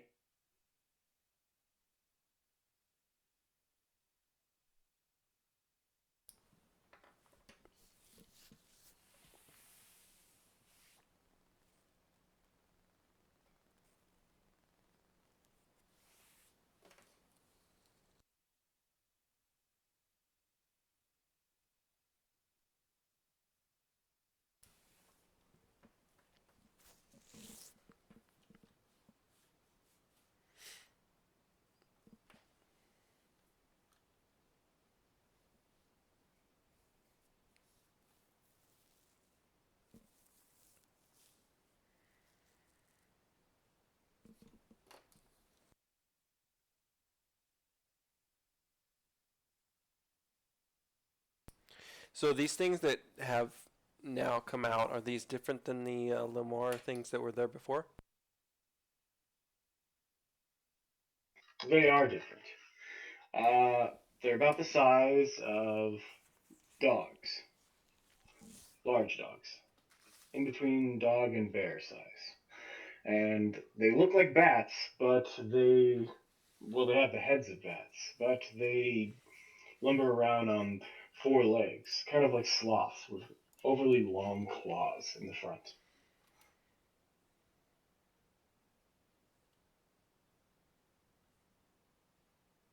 Should we throw down another religion check?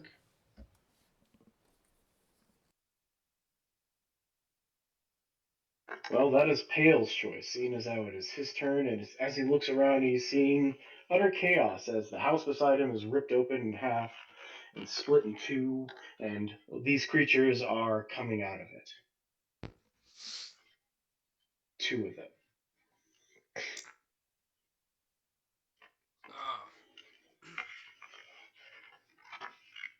Well, you see, the thing that bothers me the most about this situation is that when I was in there doing a fair amount of exploring, I did not see any reason to suggest the house would be soon ripped apart from its very foundations. And so this is quite alarming, and if you ask me, I should run, which you did. So I will run to my friends. All right. Actually, being the frogman that I am, I will jump to my friends 25 feet across, straight from one point to the other. So, Are you dashing?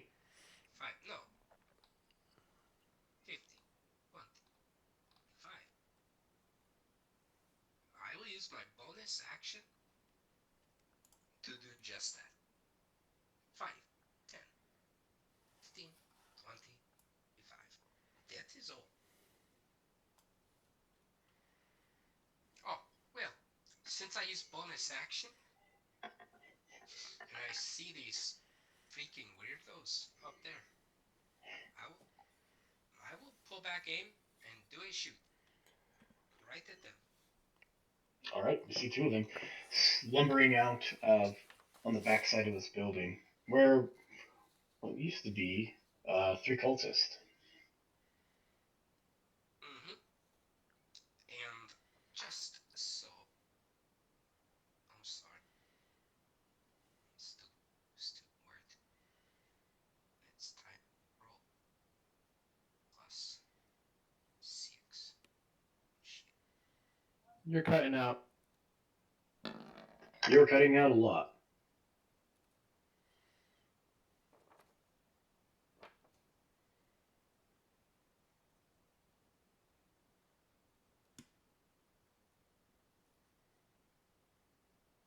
I'm typing in chat. You hear me or no? Yeah, we can hear you. Okay. 20. 24. This hits. Go ahead and roll damage for me. I will. We'll die. 6 plus 4. No, 6 plus 6. 12 damage. Pew!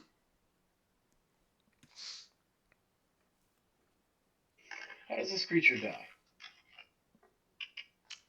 Listen, it is a very personal thing to die from the arrow of a grung, because my poison make best friend with your body as you suffer from it. It shoots directly into his eye, and he becomes very hungry as he realizes the poison of the red grung makes him starving for his favorite.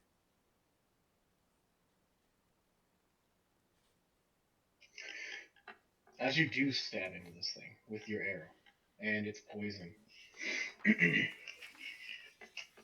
you see it fall to the ground as it lets out a sickening scream. And where its blood lays into the ground, it turns brackish. And the creature itself, already within seconds, begins dissolving and turning into what looks like spores. Shit.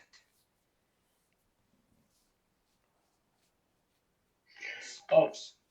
all of you also notice that the fog has gone up to would be waist size on a 6 foot person. 3 feet high.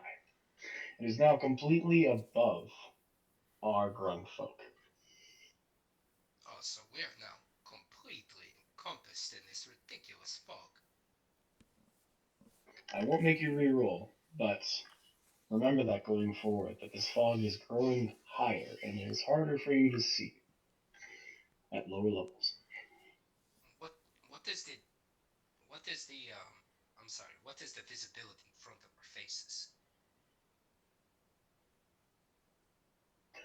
From 2 feet high, impossible for you to see 5 feet in front of you. Shit. Okay. So so that was a miracle shot. Thank you, DM. I love you. So, next up, Gigri. Grigi. Gigri. Gigri. I call them in General Grievous. Anything appropriate. Gigri's running into the church to scream for help. Shit, every fucking character. Alright, Gigri. You reach the outside door and you begin pounding on it and saying what? We need help out here. There's devils.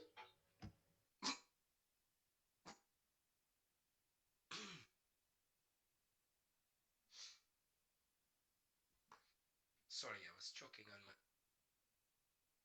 dried poet. Yeah, thanks, buddy. I see that. Yes.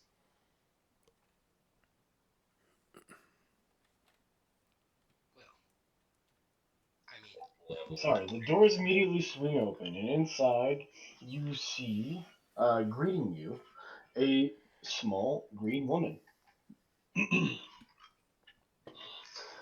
Hello. Oh, it's begun. I have to take a nap. Get inside while you still can. I need help. We have to bar the doors. You guys start talking over each other. It seems like you're not on the same wavelength at this point. Is that all you do with your turn?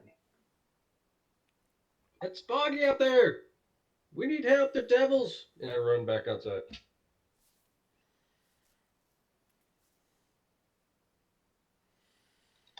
Alright. You still have action.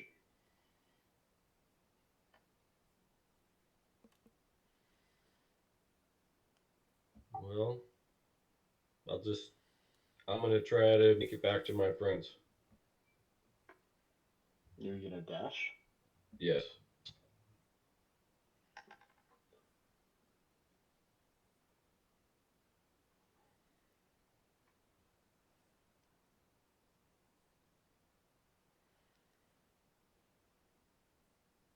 You can make it there, where I'm marking with a ruler. Because you move 10 feet down, and you're moving 25, and then you get another 25. There you How many spaces do a grung get to move? Are they at 25? 25? Yeah. Okay. yeah, they're 25.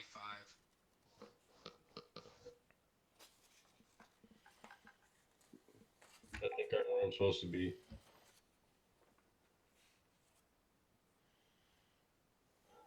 You got another 10 feet, from what I can tell. Because you went from here to here, right? 10. And then you went to here, which is 30. And then you can only move 40, so you can go right here.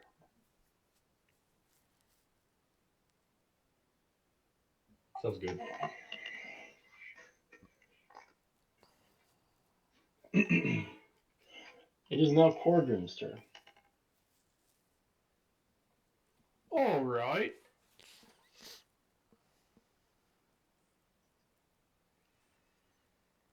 By the way, I don't know how to erase stuff.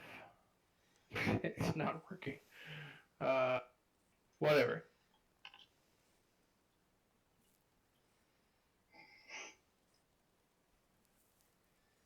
I moved to here. That puts me. Okay, perfect. With lightning arcing across my forearm. My eyes flash a bright, illuminated energy. I raise it up into the hand. I raise my new silver axe I picked up off the ground, which has the stats of a war hammer or something. Whatever, it has the same stats as my other one, but I skinned it as an axe because it's cooler that way. Then I raise it up into the sky. Then I say, "Do not fret, for we will see victory this day." And I cast Bless on the three of you. You add a d4 to your saves and your attacks. Or your ability checks and your attacks. Let's see. Attack roll or saving throw before the spell ends. So, 1 minute. That, Oh, with, this is fantastic. with the energy still coursing over my weapon and my arm and my eyes, I turn to the bearded devil and I grab him by the shoulder. Not as a grapple, but a grab. And I say, "You fix it."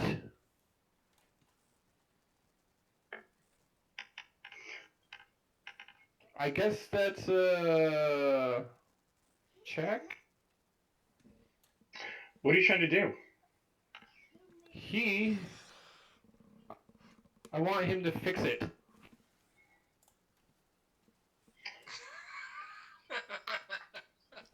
Whatever it is, I want him to fix it.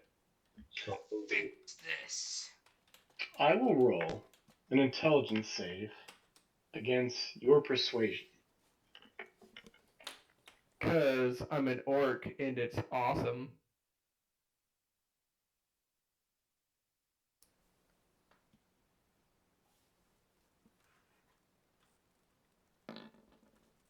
Woo!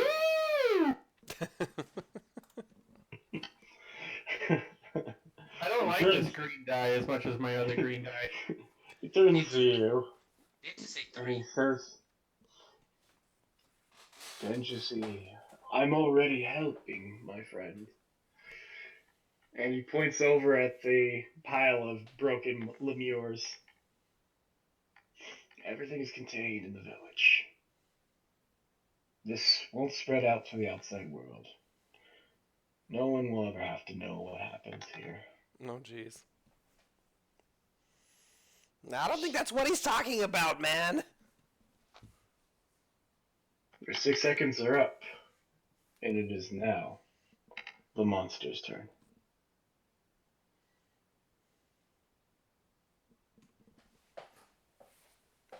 Omnius. Jesse, click your little green box. You can change dice color that way.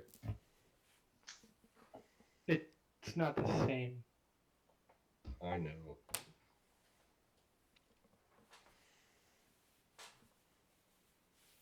You just need your elven dice.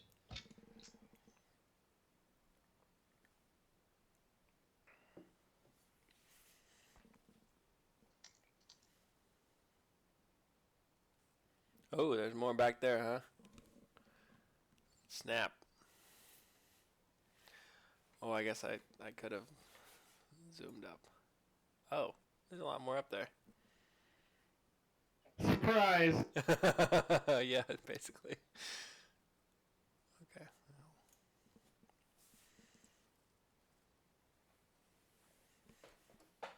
Maybe I should have made them cemetery doors closed when I made the map. Ah. Damn it. So,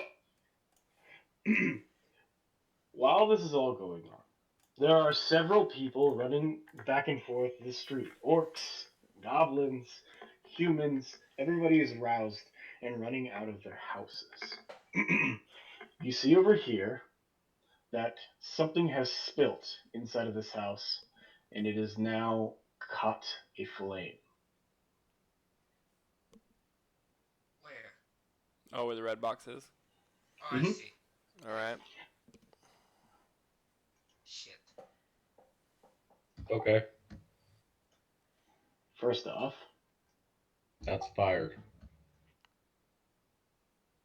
there we go. This fire is a level 1 fire. Shit.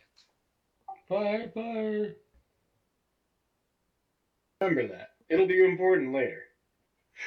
Now then, everywhere. This is the mystery tool for later.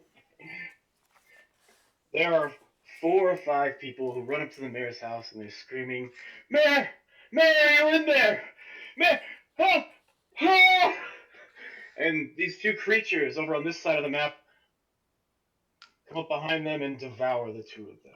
Whoa.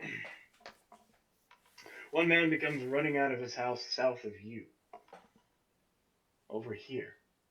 And he's running up the street, and one of these jumps off the roof and lands on top of him, crushing his spine. You hear screams of horror echoing out throughout the whole town slash village. And it appears as though everyone is being devoured. 2 of the creatures reach up to the outside of the tavern. One of them runs directly up to Corgrim and is going to take a swipe at him. The other is going to start eating on what appears to be a pale half-orc who is half transformed into a lemure.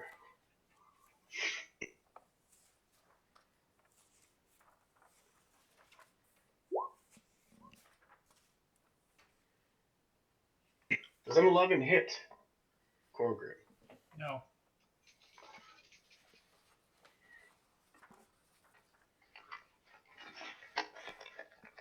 His claws swing out, trying to grasp onto. What are you wearing? Some kind of mail. Scale mail, maybe? Scale mail. All it is just runs the claws it. And one of the claws gets stuck and he kind of starts wiggling it for a few seconds. 2 more attacks. I don't think those are going to hit. He claws and bites, and he just gets no purchase on your well-crafted orcan mail. It's pale mail. It's pale mail. I think it's chainmail. Unfortunately, though, for your former mayor, he is devoured as this creature makes 2 attacks with his claws and starts clawing out the insides of the mayor and then burrowing into him like a badger into the ground, just guts flying all over the flowers. It leans up for a final bite, and you see the orc is still alive. Oh, dang. He smiles and looks at all of you and says, "Good show." And it bites down on his face, and you hear a crunch.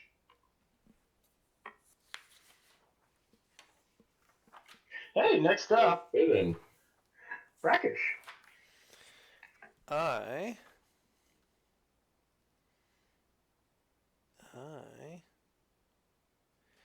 am going to take a good look around. How high is the tavern roof?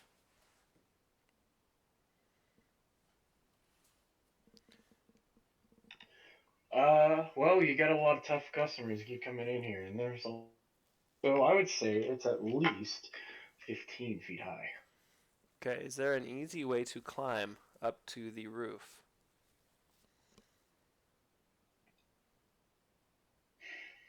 That's gonna have to depend on you. Yes, it does. So, as me, do I see a way to climb to the roof? Mm. Everything is made up of these large large timber beams that are just basically logs that have been put up in the edge to put up the edges of this building. I think if you're able to make a high enough jump, you would be able to grab onto it. What's your strength? What about acrobatics?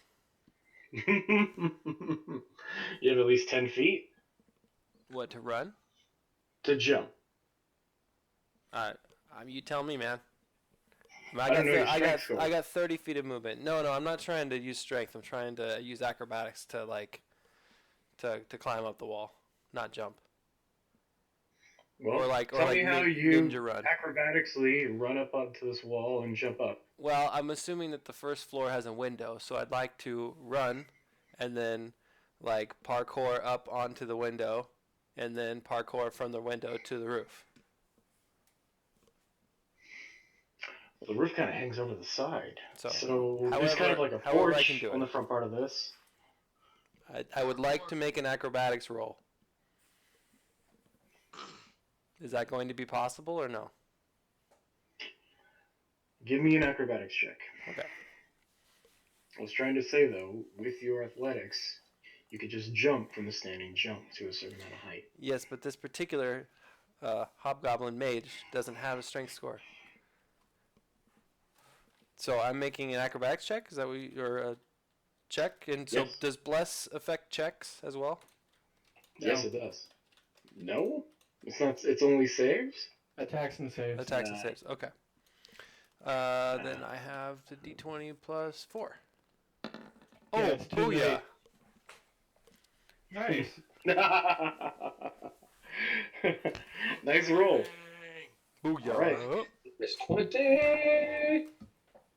You step outside. You run up one of the boards that is like kind of cattywampus. It looks like somebody was rebuilding the rails to this place on the for the outside awning, so people can drink and have merriment. And this beam is kind of sitting like right across one of the tables they have for the outside. It's a large wooden picnic table, and you run up this beam that's laying horizontally across it, and it takes you up to about 5 feet. And then you jump from that beam onto the roof and land on your chest on the edge of the roof. And as you're sitting on top of it, the terracotta roof plates start sliding off, and you start grabbing and pulling yourself over the terracotta pieces, and they slide off and fall onto the ground. And you get on top of this roof. Nice. It's at this point I look over at my owl who's been, somehow attached to my shoulder the whole time, and I look at him and I say, "Now is the time, my friend. Time to show him what you can do." And I cast Dragon's Breath on my familiar. Fly, my pretty! I use lightning as its damage, and Ooh. it will fly. Not very far actually. It will fly just 2 squares south of me, and use its cone attack on the. Can I be in it? No. Wait. Please? No. Damn. Well, I don't unless this was something that I would have known from previous battles with you. Do you get recharged when you get hit with lightning? We have been playing this Poison the Water and Create Water gig for 5 towns now. Yeah. And there's been more than one bar brawl that we've had to get out of. Mm-hmm. There's also like the guy who finds out every once in a while, and you gotta take care of him. So I know that hitting you with lightning is a good thing? You can hit me with lightning. Okay. Well, it doesn't really matter. So it's a 15-foot cone, and I choose to hit both Corgrim and that guy below. So they need to make dex saves. I will make my deck save, and I will also use my special Storm Orc racial ability to cast Absorb Elements once between rep. Perfect. He critically You failed. said Dex? Yeah. Right? Yeah. You said he fails the save, so he takes 10 damage. So my owl screeches down off the roof of the tavern and opens his little tiny beak, and lightning bolts shoot out in a 15-foot cone.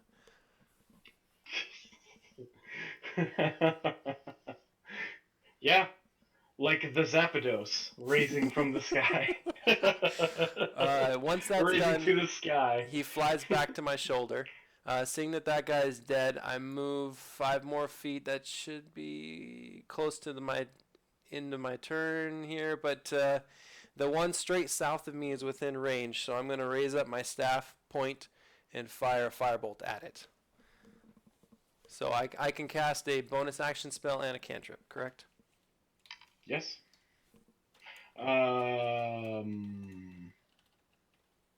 Yeah. As long as as long as one of those is a cantrip, the other spell. Yeah, yeah. So 12 to hit for That damage. hits. It hits. Okay, so good, good, good, good, good, good. And then I'm gonna roll d10. Ba bam. Woohoo! 8 more damage.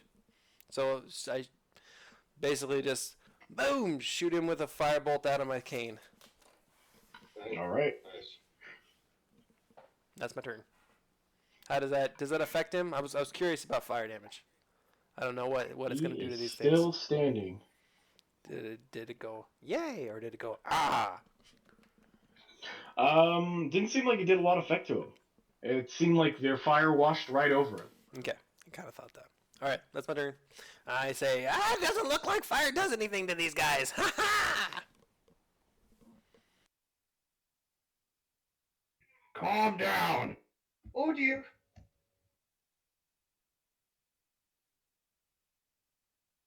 Who's next? Next up in the order is going to be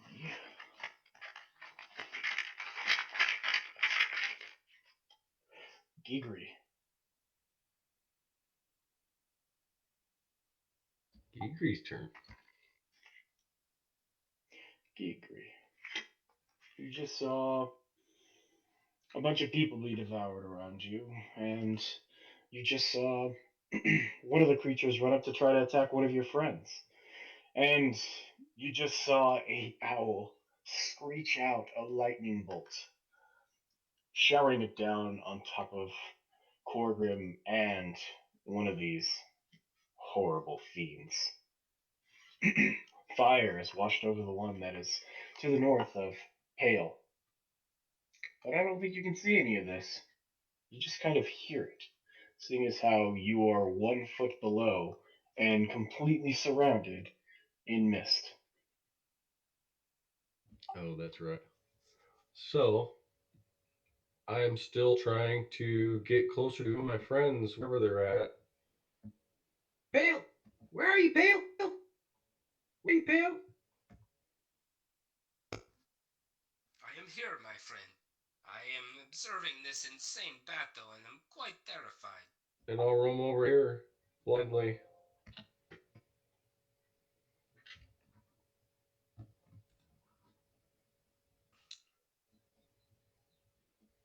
This situation is getting alarming. It's getting worse every day. Yes, I am starting to become afraid for that large house fire. I can't see anything. Mm. One question, because I do not see it anywhere. What is the initiative order? Apologize if I missed that. You talking about the fires initiative? No, no, no, no. Our initiative as characters, Pale, you're sitting at the top, correct? and I completely passed you. That is Sorry about why I that. was asking. That is why I was asking. I wanted to make That sure.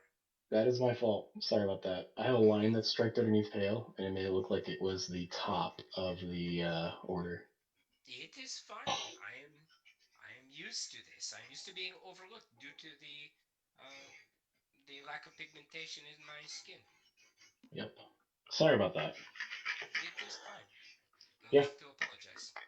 I have to roll a d6 really quick, but continue. I moved back. Very well.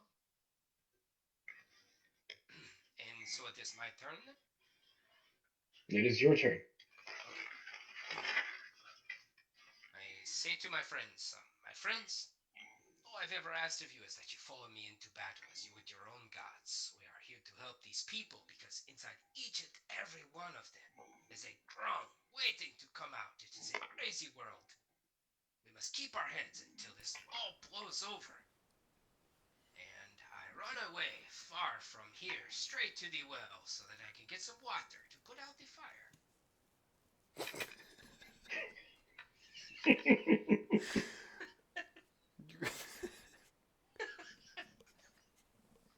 these grungs? Who brought these grungs?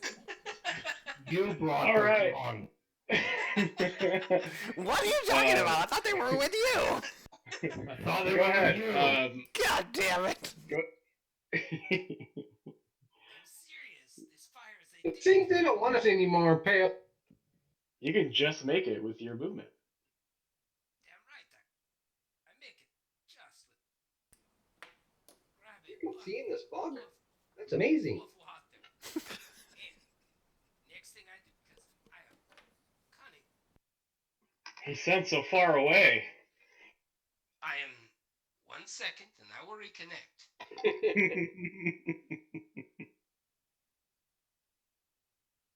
Hang tight.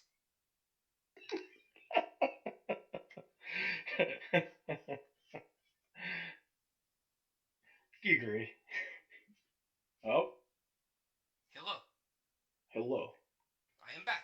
So, Nuclear vessels.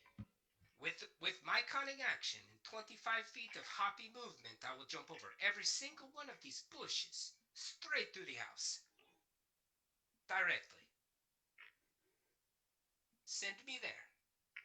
Oh, you're going to the house? You're goddamn right. With bucket of water. Put it out. Put out the fire. You're going to use an action to pull the water from the well? Absolutely. What other Oh, thing is there okay. for me to do? It's Yeah. a big house on fire. Yes. Yeah, that bucket is at the very bottom of the well.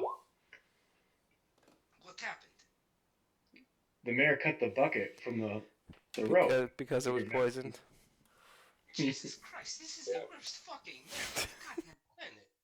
I will use my mage hand to bring up the bucket from the bottom of the well and bring it up to me. Full of water? I will use my mage hand. Shh! Quiet! I got it! I will use my mage hand to grab the rope and put it back through the pulley so that I can pull up the bucket on the power of technology. Oh, My okay. turn is over, probably. Well, hold on a second.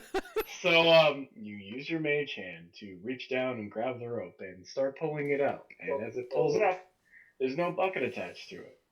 Oh, this is bullshit. Because the bucket was cut from the rope. There is one well in the town, and now the bucket is cut from the rope, and now the poisonous frog has to get back in the well to fix the bucket. Maybe you're safer down there. I think we're all safer down there. I think the entire town was safer when the poison was coming from the well. We could have all just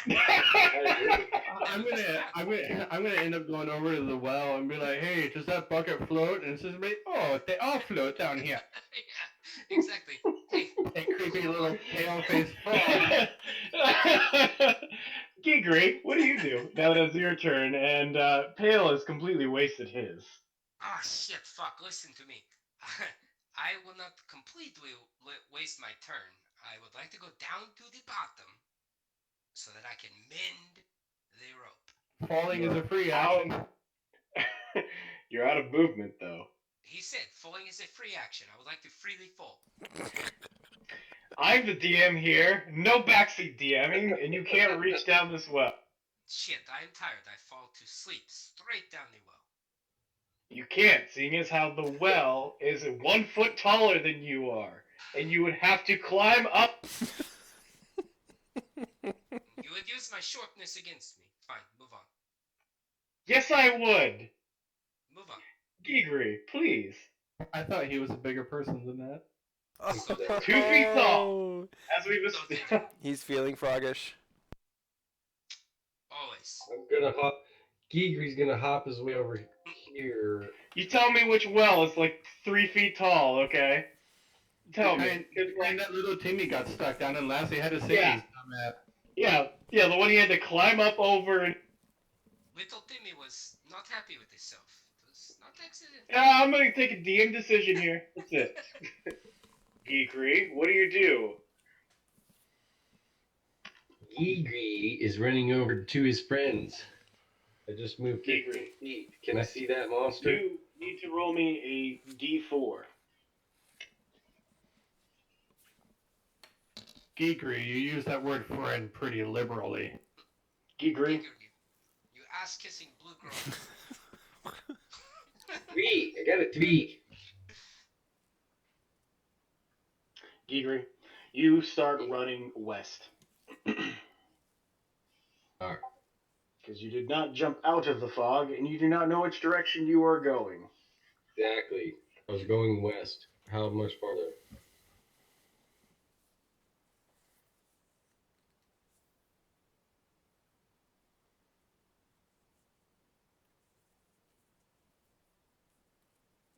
How far do you think you would have to run to reach your friends? I got 10 feet of movement left. All right. So you said the fog is a whole foot above their heads at this point? Yeah, it's 3 feet high, and they are Alright. 2 feet tall. So as he's running, I mean, like, can he get a glimpse as he's running? Like, naturally when you run, you like bob a little bit, you know? Can he just like look out as he's running? Hey, if he said he was jumping, I would have just gave it to him. But he said he is running through the I fog. said I was hopping over here. Let's play that tape backwards, please, because I'd like to say that he was running Either way, to this place. I did your west as far as I could. All right. That is east, but cool. There you go. Thank you. Go. Boop, boop. All right. So, next up.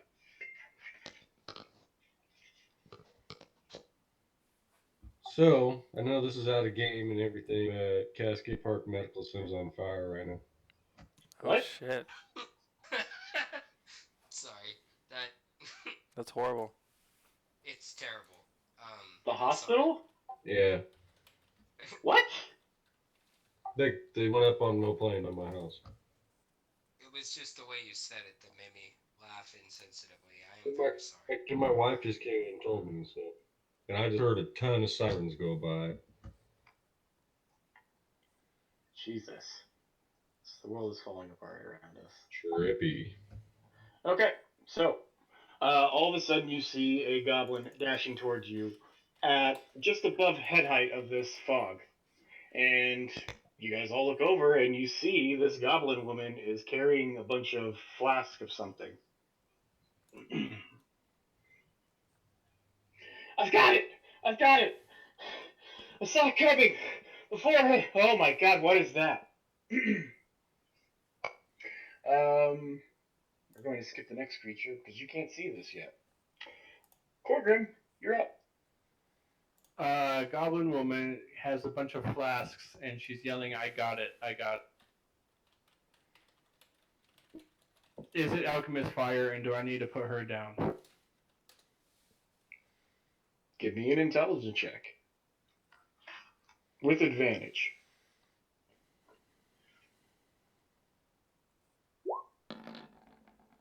What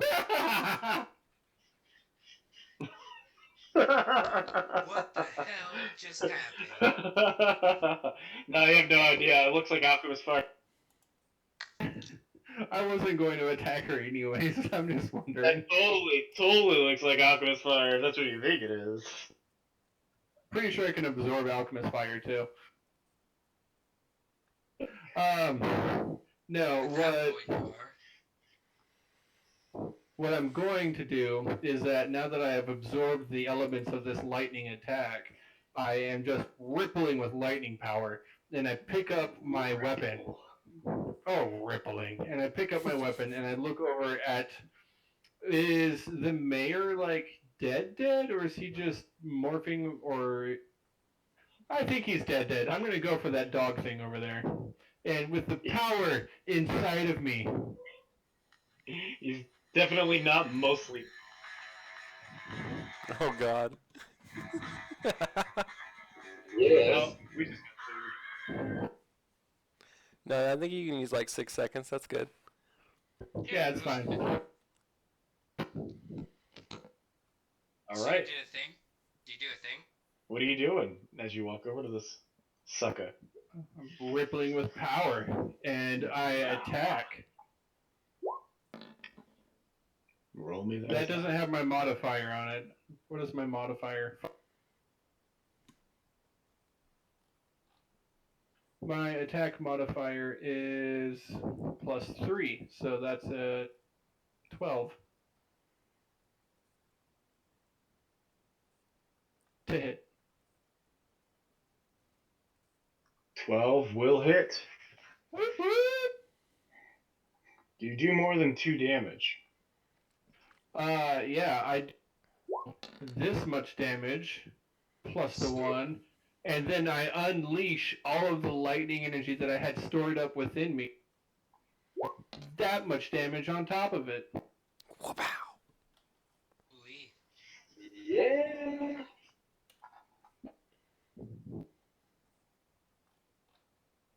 Who's next?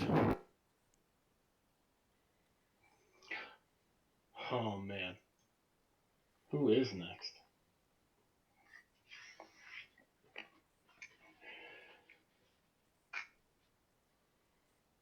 It is the monster's turn. One of them has just been exploded next to you guys. And this black ichor flies out again, and you see, as you look down at it, everything it touches seems to rot and grow a type of blackish fungus with blue dots all over it. It looks very sickly, as it looks as though these creatures are melting into the ground, and everything that it's touching, the grass, anything living around it, disintegrates into necrotic. Finished with their goblin happy meals, this one begins to move forward. Free action, look at the goblin and looking at the rot. Kill it with alchemist fire? This is an alchemist fire. Oh, yeah. No, sure.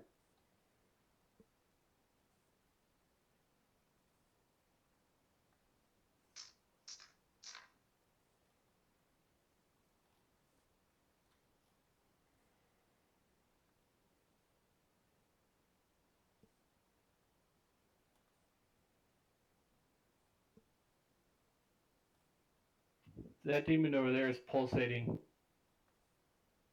I don't like it. Seeing that.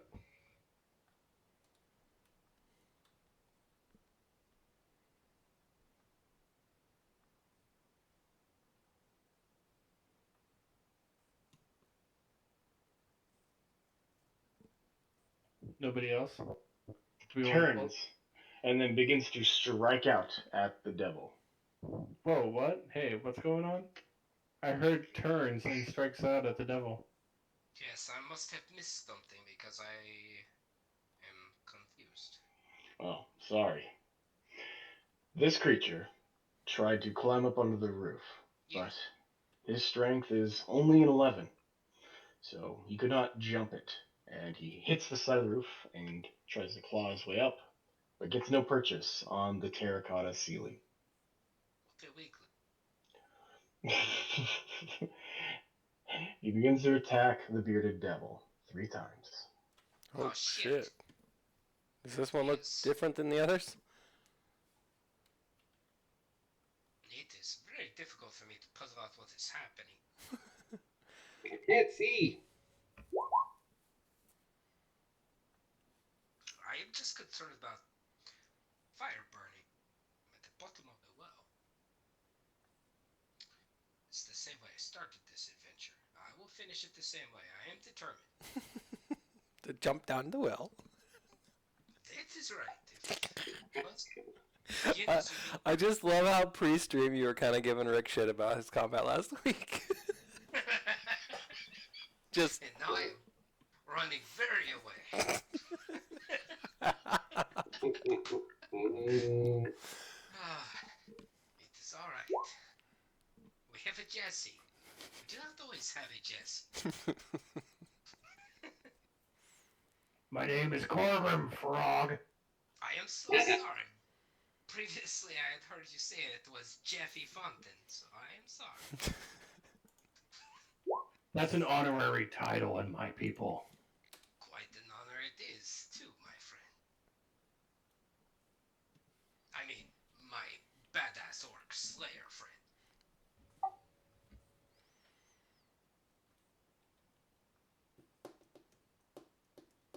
For those at What? For those Yes? at home, I have just rolled an 11 for my damage onto this bearded devil, and I'm about to roll a d6.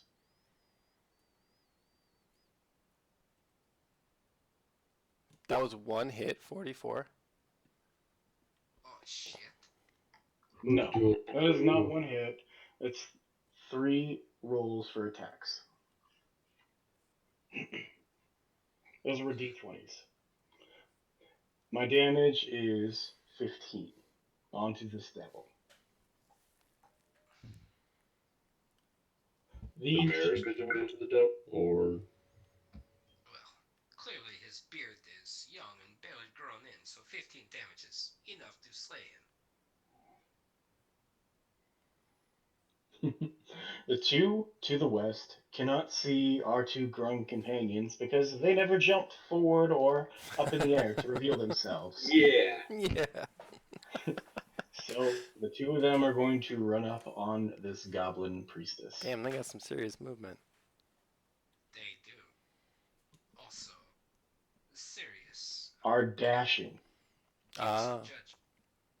Oh, so they cannot stab you. To like non-opportunity. Very surrounding. Shit. Plugging attack as one runs past me. Yeah,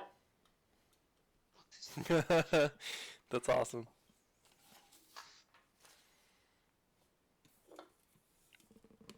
but only one of them. You're blessed too, if it makes any difference. Yeah, add a d4. You are blessed. That is not going to save him. You miss. Okay, thank you. All right. So, Brackish, you are up once again. Yeah, it looks like they're lined up perfectly. I'm gonna have my owl, whose name is Bones, fly to, let's see, 10, 20, 30, right about. So the priestess right there, I can't make a dot or anything, but to the left of Corgrim, that's the priestess, Yep. and that's one of the townsfolk. Yep. Okay, I don't want to kill that person. So I will be happy with just hitting two of them. So the bird will fly to right here and hit the two to its left with its lightning breath. So they need to make a dexterity save. DC 13. And they're going to take... One fails and one passes. Okay, so the one that fails takes 14, the one that passes takes 7. Woo! And the owl has flyby, so it cannot get opportunity attacked. So it flies back to my shoulder.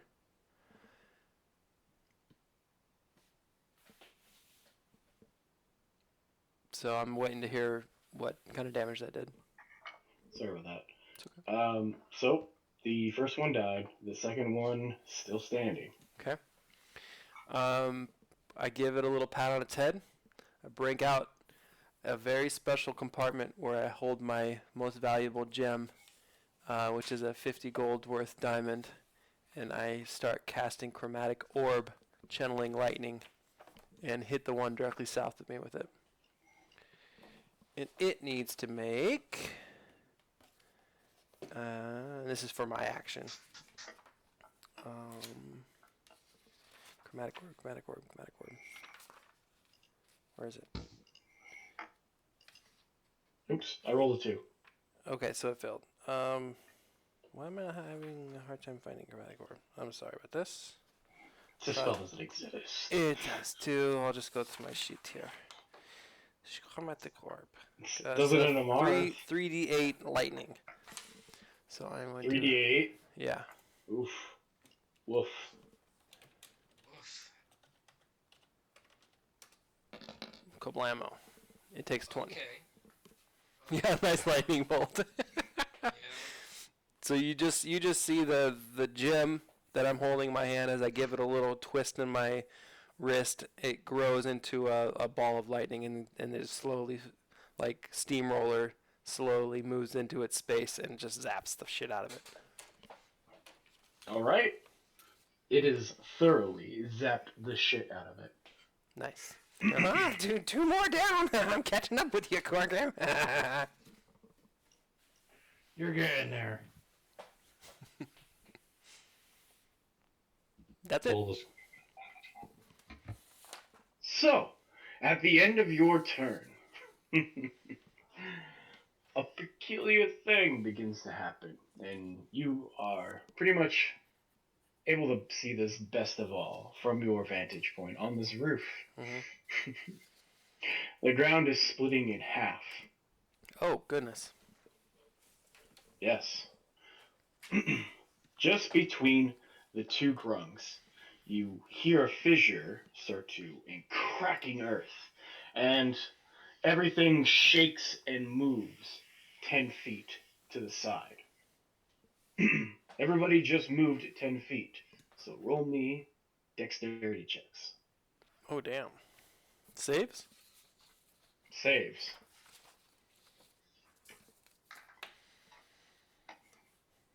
We get to add the 1 die 4, right? Yep. Yeah.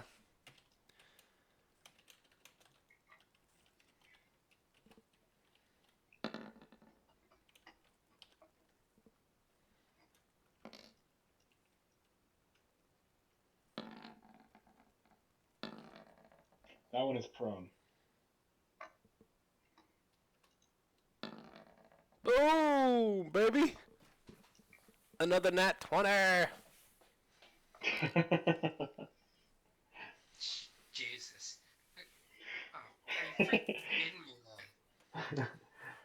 Ah. Pale, you don't fall into the chasm because you are too small to fall 10 feet into it. But you do fall over onto your back. Nice. Anybody who rolls below a 10 fell on their. I like it better down here. I am embarrassed. Got a 19 total.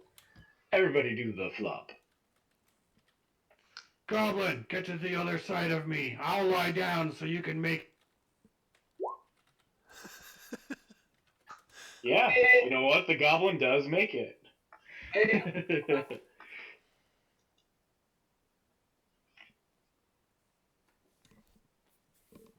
Can you hear me? Yeah. You hear him say this as lava begins to boil out of the ground between the two of you. Oh my lord. Okay, You should probably take care of that house fire. Yeah, definitely are more important things happening. I was really trying. So I'm glad that I did. What's the initiative order? Did anything even come at the church at the beginning there and yell? I forgot about this. As the ground splits open, you hear wails and screams coming from inside of the ground. Oh, jeez. Anyway, it is the top of the order again. It's The earth. multifaceted. Father has come. A moth crawls out in pain. So it's top of the order. That means it's my turn, right? Yeah, it is the top of the order, and it is your turn, Pale. Alright. I wrote it So, down. alright. Real quick, what's happening with this feller? He is like super dead. Okay, and this feller? The bearded devil, Yep. he is super beat up. Okay. And this is one of our allies? Yes. Yep. Okay. Yeah. You could call me that. Is it the townsfolk witch or whatever it was? He is marking one of the priests for people who are listening at home, and he is also marked Corn or Corgrim. Sorry. This. Yes, that is the priestess. Okay, understood. Okay. Uh, I would like to. Rudely, like the rude boys you are, not ask their name. Of course. And so, once again, Time. a slight thing says here. With my finger. Sorry, Dan, you have to reconnect again. It is not. Hold on. In the whale. I'm sorry. Is it good now? It is good now. Seems better, yeah. Okay. So what happens is I get a phone call and then it fucks everything up. So here's the deal. I begin. You need to just tell everybody to stop fucking calling you. Yes, it's not as if they really need to talk. So the thing is I began casting a spell and it was going to be very much. In essence, it is a sleep spell. Like, Daniel. Rix is calling him as a joke now. Oh my god, that's a great idea. I was thinking about it already. I hit you. It's a sleep spell. Big surprise sleep spell. And I will cast it centered on Oh, so close. Centered on who? Corgrim. He's casting sleep on me. Corgrim, all of my enemies. Fuck. Oh The yes. frog admits I'm his enemy. Slay him. Okay. Go ahead and roll those d8s. A 35. Corgrim, does that knock you out? No, it is not. It's sleep. No, it is only my out. It is only enemies. It is not my allies. Yeah, so it starts with the guy with the lowest hit points. Yes, 35. Yeah. So there's no saves. Just whoever in the area has the lowest hit points, you take that out of the pool of 35 and knock them out. All right. The one who's prone has just been knocked out, and the one who is to his south is knocked out. Perfect. Or I mean to his west. So the two of them are unconscious unless they are immune to sleep. Nope. Who the fuck is immune to sleep? That is stupid. All right. Everyone knows how. Yeah, to take a nap. Warforged too. Golems. Shall we go on? Undead. Are there any Vampires. of those creatures here? No. Well, then shut your. I mean, I love you all. Argue amongst yourselves. Yes. I like that his own phone censored out his swear word. God damn. You know what? I'm going to take a short break to address these apparently emergency phone calls. I will be right back. All right. Okay, goodbye. Godspeed. Yes, goodbye. In the meantime, You think he'll still be in character talking? Yeah, I hope so. Yigri, what are you doing as you see the land is split apart in between the two of you? Well, yeah, I'll say that you can see it because as this heat comes up, it breaks the ground and the mantle, and heat and wailing noises and lava start to spew out of this large hole that now spreads out the fog a little bit.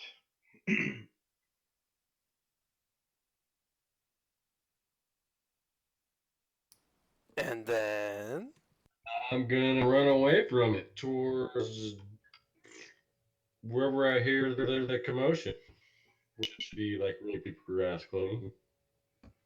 Rick, you can see everything around you because the fog is cleared now.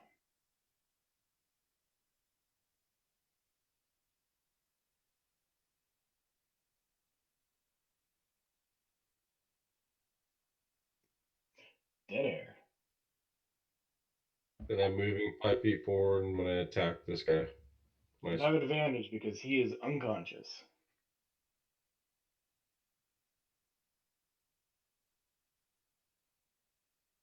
And a D4.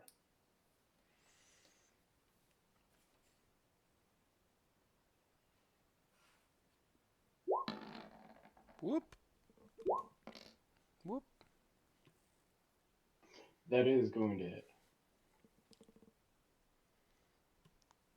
19. It- No, I got. Wait a minute. I'm just curious. Is it auto crit damage if they're unconscious? Hello, my friends. I think so. I think so too. I have returned. How is the... It's basically like going through an assassination. So, Yeah. Yeah.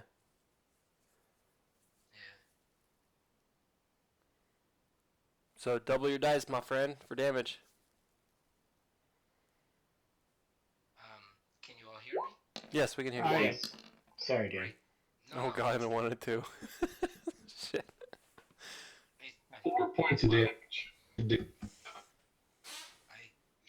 put these Well- fuckers to sleep, and that is the best you can do. I'm unfortunately sorry, but that does not kill it. Blame me.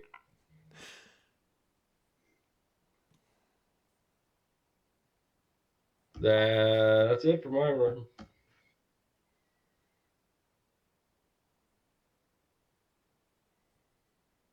So, you for everybody who is listening at home, Gigri, the Grum, the Blue Grum, has moved up to one of the unconscious creatures, this bat-like sloth bear creature, and stabbed it in the back, most viciously. He stabs in the hind shank, missing all the organs, and going deep, but ineffectively. Yep, it was a crappy swing. On this turn, it was a really good swing. It's just this is the type of creatures. DL here. A worthy effort.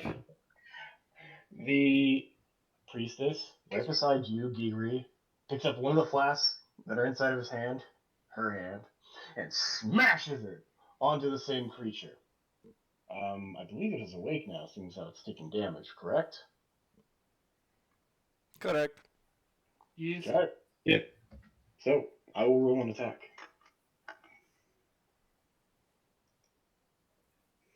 A 13 hits. This holy water that she smashes into it does 5 damage.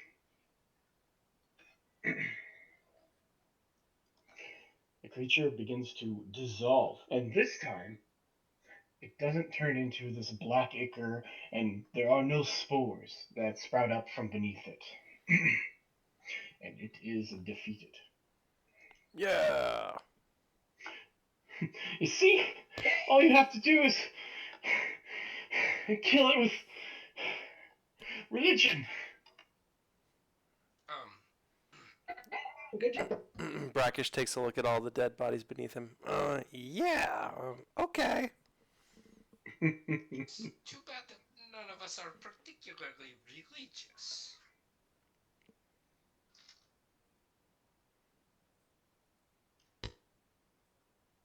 Sorry, I'm waiting for my game to catch up here. So,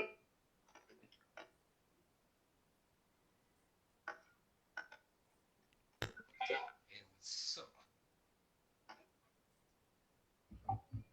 what is with the purple square on this individual? oh, I'm sorry. My base color for my DM color is making it so that every time I click on him for a different color or try to rewrite something, it comes out as this magenta. I didn't change it, and I could do it right now while I'm saying this, but I choose not to. These creatures are all dead. I should have just deleted them, but I just marked them off really quickly so you knew which ones were dead and which ones were pro. The- Delete. But that aside, A creature has just appeared inside of the tavern, below our safe wizard. Oh shit! Feels like you have wings. Directly behind the bearded demon.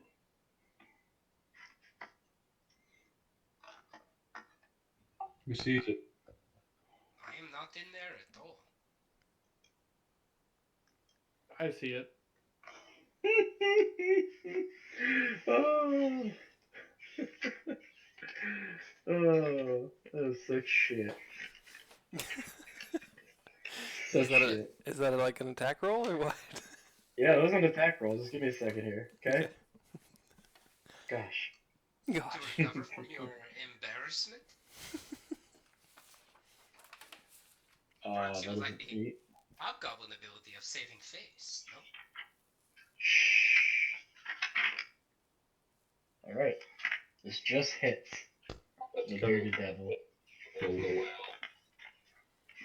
is no fucking way an 8 hits a bearded devil. I will remember that for the rest of my life. It's an 8 plus 5. Well, shit, that's about right. Anyway. This black, shadowy shape shows up behind it. And it reaches out back into itself and pushes a claw through the chest of this bearded devil, and his heart is displayed out before you all. It looked like he was about to say good job to all of you, but it's too late now as he is dead. Or you see, this creature has done extra psychic damage to the bearded devil, and it is super dead. All jokes aside, I am feeling very isolated in the middle of this lava island. Corgrim, you're up. As you see a black-winged creature come up behind you all and stab a hole through a bearded devil with one shot. Honestly, I was going to do that my next turn anyways. Oh, I'm sorry, I forgot this one part.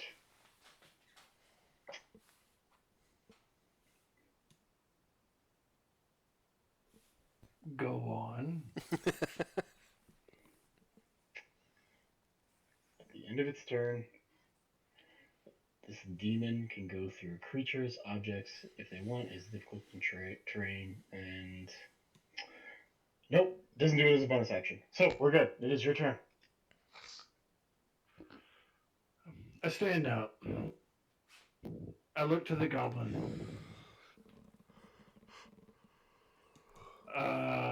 What do we do? What goblin? Me? Hobgoblin? No, the priestess goblin. Oh. What do we do? Oh, he can actually. Sorry, I called it wrong here. So he goes into stealth, and that is a 17. Goblin woman, what do we do? I don't know. I listen. I got a vision from my god. Hold on, let me pull my book.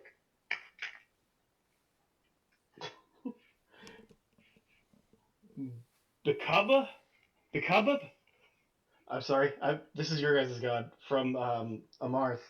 Uh, the god of magic. You know, the neutral one. That's balance and stuff. You know, between the light and darkness. Anyway, Oh yeah. that's What Elijah? Mine? no, not Africalasia. Who do you Okay. think I am? A torso? Cabo. Albo. I can't speak.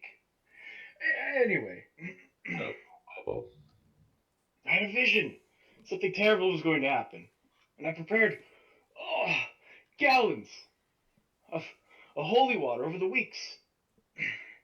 It's all inside of the church. You look back, and the church explodes into flames. Oh no. What? Oh shit. It is not good for the church to be exploding into a variety of flames.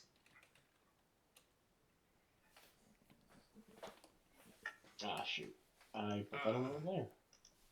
Oh no. Beautiful church.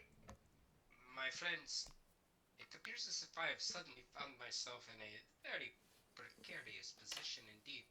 Sliced like a pie with two pieces of lava and one exploding church, I will soon die. Lava spews out of the church. As if on cue, my life is quite threatened. Oh no.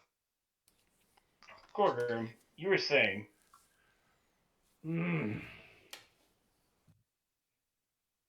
I guess there's nothing to do about that. Alright, time to die, demon.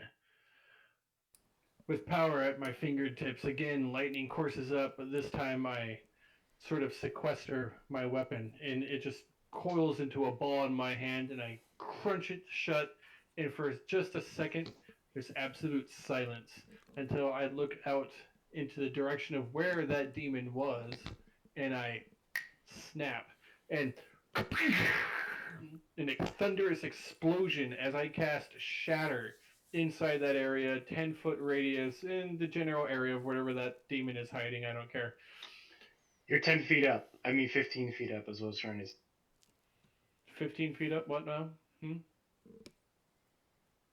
You don't have to worry about it, Jesse. I'm talking about Chris's character. Yeah, I know. Yeah, I'm good. Yeah, mean, I I was would kind of assume hoping I would 10 foot ceiling. I was also kind of hoping it'd like blow a hole in the ceiling too, just to scare him. But whatever. Come on, 2x4s fly through the air. So that is a 10-foot radius sphere centered on a point. Constitution saving throw.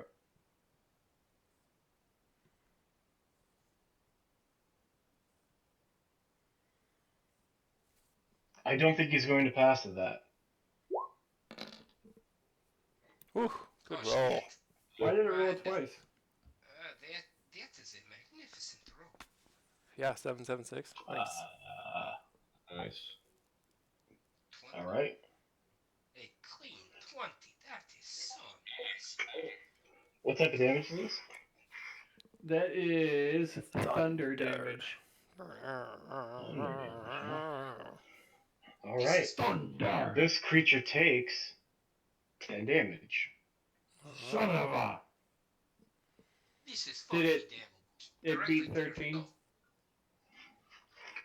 It did not beat 13. You see, 13 it was will. the DC. Oh, it what? Oh, it's doing a thing. Resistance. Oh wow. Resistance of thunder? Son of a bitch. That's like my whole shtick. They must stop resisting. Yeah, he's resistant to thunder and poison and fire and necrotic. Yes, keep telling us weaknesses. Go on. More, go on. He just keeps telling you that. He's like, You just hear him saying inside. I don't fear any of you. That stupid cult has summoned me. Now I'm gonna drag this whole town to the abyss. What There's kind? nothing any of you can do about it. I'd like to make a real quick perception search. Considering that the devil is dead, can I now tell that there is no longer a magical barrier? Can I just walk away? There's still a magical barrier because there is still fog. Alright, we'll do this the hard way. Did that guy lose his stealth when he got zapped? Yes, please. Yes. Expose him. Okay, whose turn? He's exposed. It is the monster's turn, which is unconscious and sleeping. So, skips his turn. It is now Brackish's turn. Nice. All right, another one. I There's a send. hole in the ceiling and you can look down. I send Bones out about 10 feet, and then he swoops down and shoots lightning into the building to hit him. So I need a dex save, please.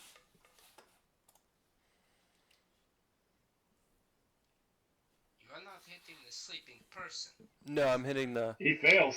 He rolls a 2. I'm hitting the dude. Oh, that is fantastic. That is a 3d6. Boom! Oh, pretty close to max damage. Very nice. And that's lightning damage. Yes. Very close to full. You hear a hoo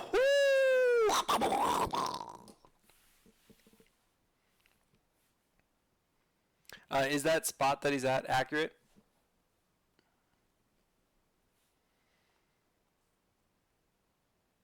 I guess I wouldn't know. I guess I can hear him screaming in pain. Oh, yes. Well, How you hear him howl out. Ah! Ah! You bastard! He's That still. really hurts! It He really says hurts. lightning! Yes. Seriously. Lightning. All right. Seeing as my main quarrel is. Did you say I could lean over the edge? Is that what you said? I can't see him inside the building, right? There's a hole in the roof from somebody shattering the building. You're shitting me. Okay, I walk You're over. welcome. I walk over to the hole in the roof, and I unleash another shot of chromatic orb lightning. He needs to make another dexterity save, DC 13.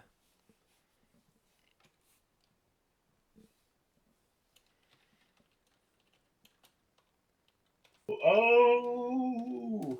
Fucking DM finally passed something! Okay, Yeah!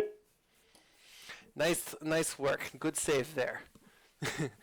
Anyway, so it's half damage. He does 5.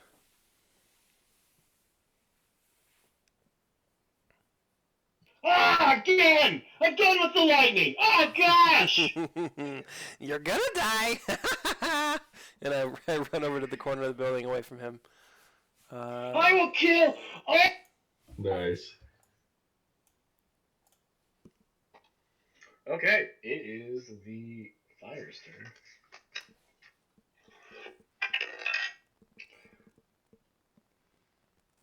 What are we pasting in there? Alright, so all the fires that are a 1 spread. All the fires that are a 6 spread. None of the fires are a 6, thankfully.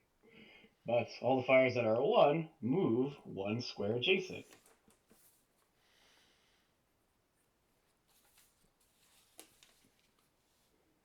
great. Everyone's dead. Do we really want to save the town? Well, it's probably worth something to somebody. Well, the mayor is dead, and his house is in pieces, so whatever money he had in there is obviously gone straight to hell. There's lava flowing through the middle of town now. You need to get out of that well, pal. Yes, and, is it back to my turn again? We're at the top of the order. At the top of the order, okay. And so, with a quick glance, can I tell anything that is going on with the mayor's house? Why? Why is it centered on the mayor's house? I was in there.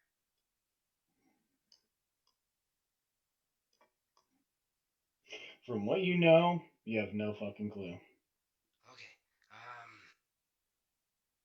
Lord in heaven. What's going on with this locket? Anything.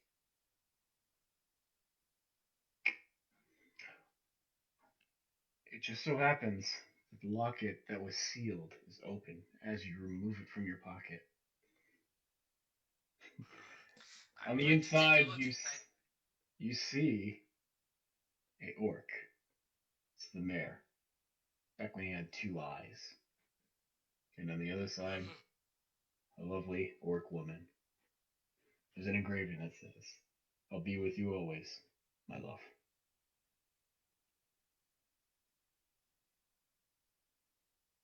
Damn it. This is absolutely no help to me whatsoever. It's okay. Shit. What of threats? Is this a threat?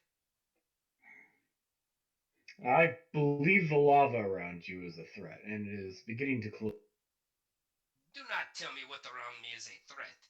If I see a man with a sword, he will likely stab me first.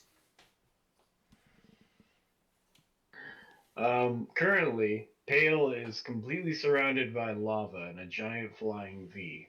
To his south is a church that is on fire and growing even larger. And, of course, he can't run out of this area because it is being blocked off by some sort of ceiling circuit Where? Where all is this around the outside edge of the town, Oh being shit. made up of a foggy mist. And we cannot get through. Some cultists tried earlier, and you saw this, but they're now monsters. Well, I were. understand. They're laying dead on the ground. Okay. Alright. Looks like 10 to jump across, plus a 15. Bonus action to go farther. Okay. I will.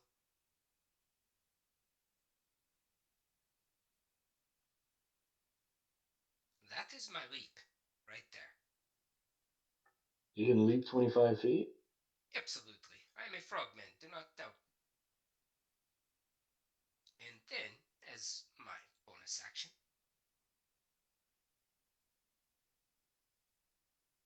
that is me now. And I am there. What do I see? How far can is your movement? 25.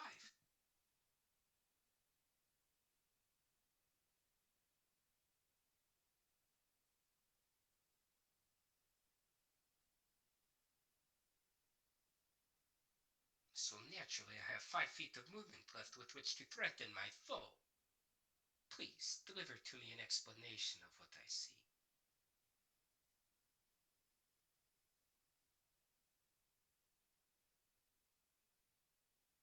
Or do not and leave me to wonder. It is fine either. From where you are, from where you've landed, you would have to still be at ground level. But if you want to get up to the ceiling, you'd still need another 10 feet. What? Yes.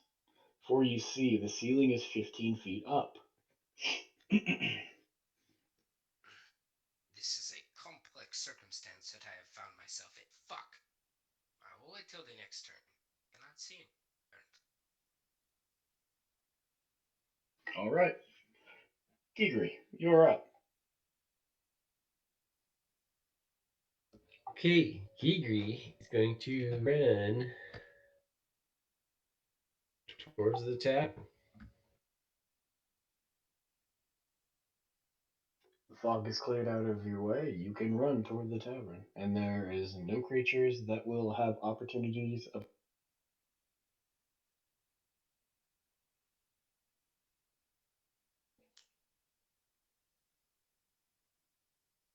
That's my movement. Do I see anything? You see a creature that was just electrocuted twice, and is pretty pissed off looking.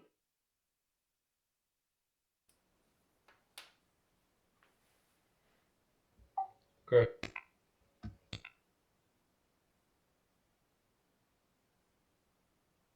He's furiously slashing and shaking on the ground, seizuring up as he's been electrocuted twice.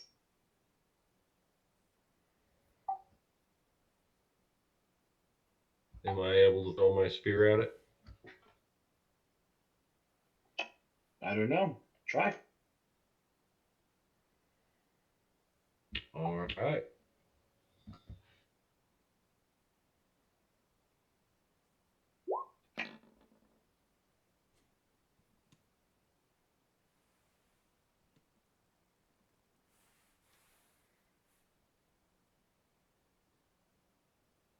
Your spear slams into the wall right next to Pale, and he hears the Oh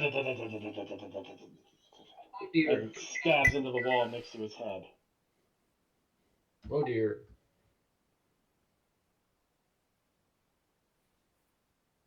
And I will dash as close as I can to the entrance near Pale.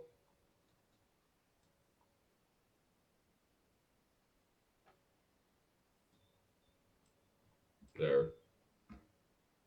That's where I'm dashing to. I'm done.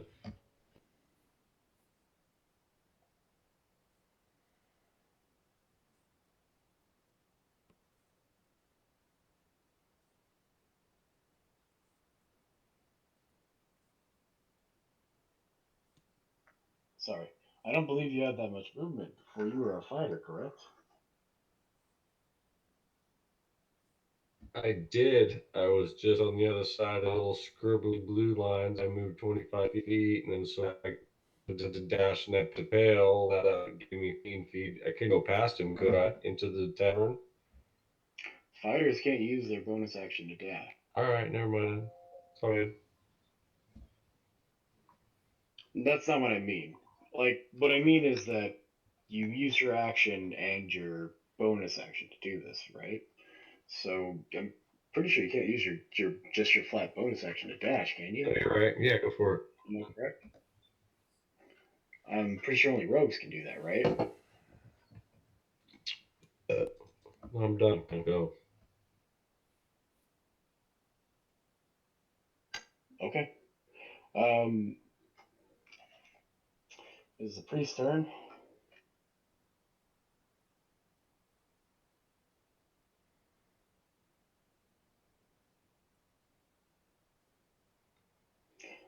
Seeing that this is the best action that she can choose, she's going to run over to the Tempest.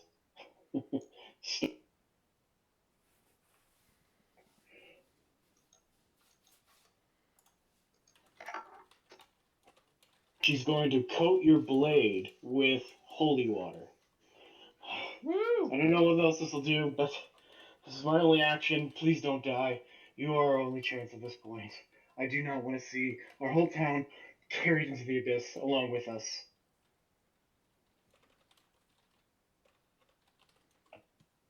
Bye.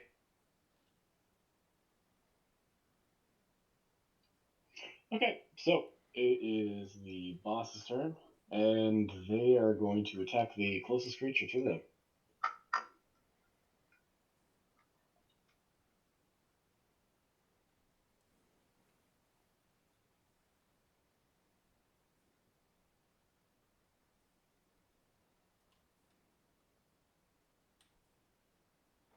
Oops, sorry everybody at home. I accidentally rolled a d6 instead of a d20. Oh, that's a big one. A 19 hit.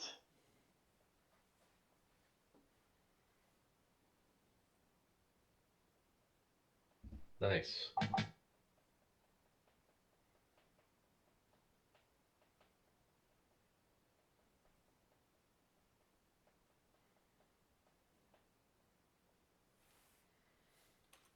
He rolls up 14 damage.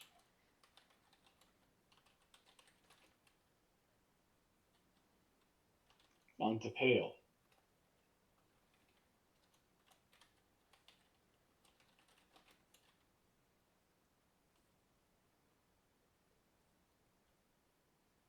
That will leave a mark.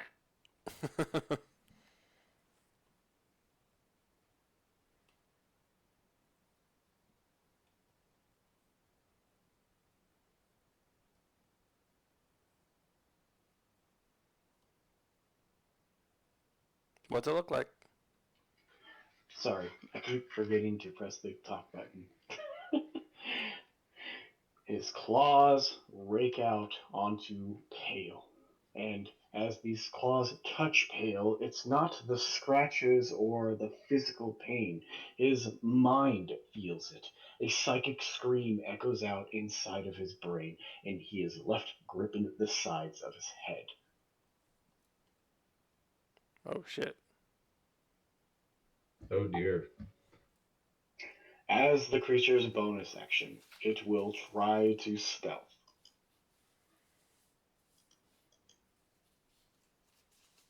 That is an 8 plus 3. 11. For anybody who has a passive perception of 11 or higher, you can see this creature shadow Is he against trying? the wall. Okay, is he trying to hide in plain sight, or he literally turns into a shadow? He literally is turning into a shadow. Oh, cool.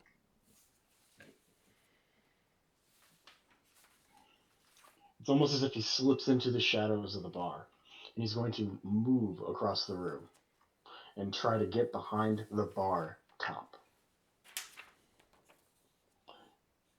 If you can see him right now, you will have an opportunity of attack, Pale. Wow, Oh that yeah. is just like drifting like crazy. I'm not even holding it anymore. Oh, I can see him. You have advantage on perception checks, right? Yes, I can see him. Well, roll an attack. I will.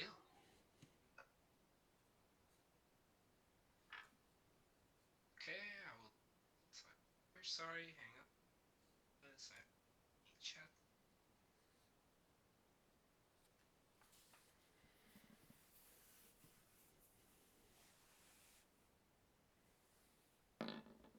Yay! Big time roll. Yes, I very much attack. And That will hit, this as is he rolls a 19. it's an opportunity attack, right? Yes. Yes, this is an opportunity attack. Hey, can you roll me a con save on the 16 damage? Oh, for what spell? Sleep, you silly boy. It's not concentration. They're just simply asleep. They took a nap, they got tired. It is not my fault. I just encouraged it. It's not concentration. He's right. Okay. So it is not my fault they came to battle tired. It is known.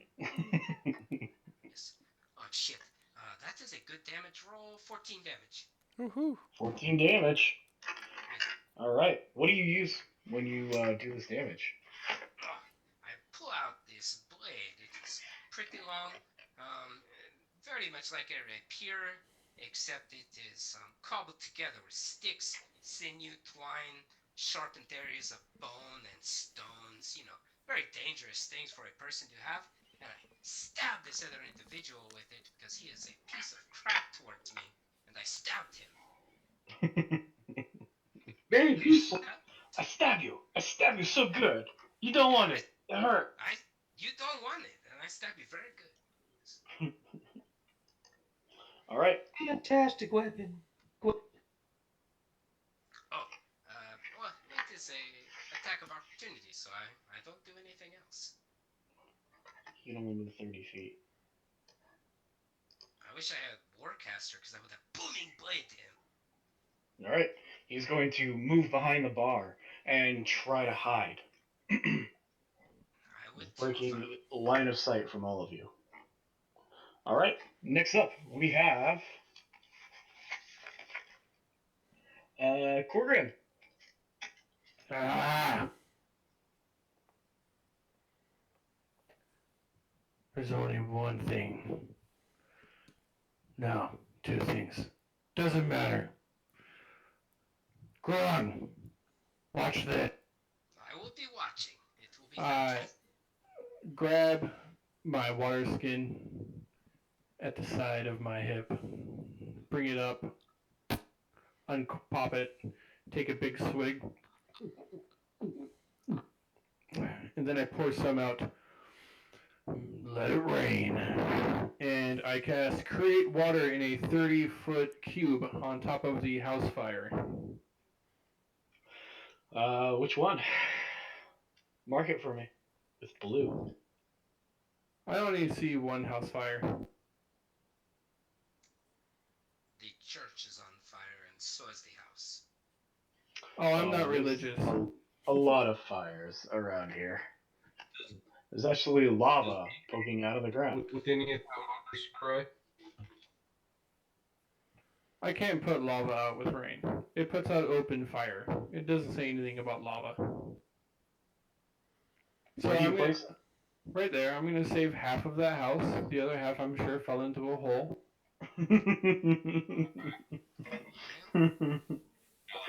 Cool. Yeah, you do. There you are, Grung. Mission accomplished. Job well done.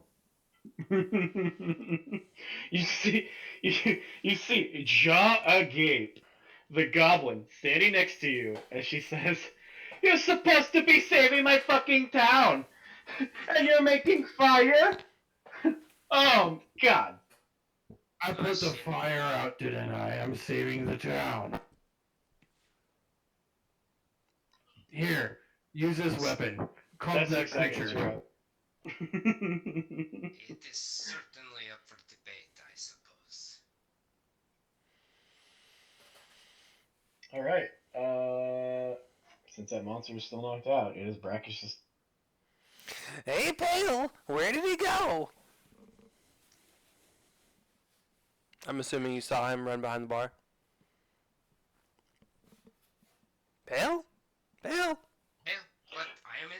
Where did he run? Tell me. I'm inside the house. I No, go out with my rage. Where did the bad guy go?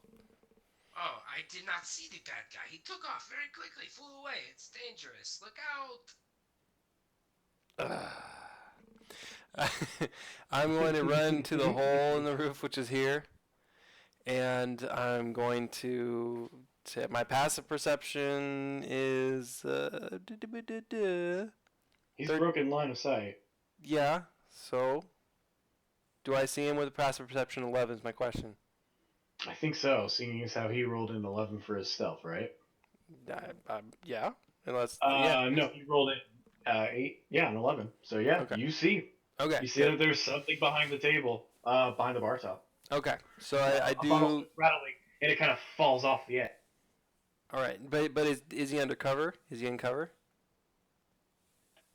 He's using the cover of the bar. Okay. So he'll have cover my. Okay. So I send the bird in to do the breath attack again. 15-foot cone. I need a deck save, please.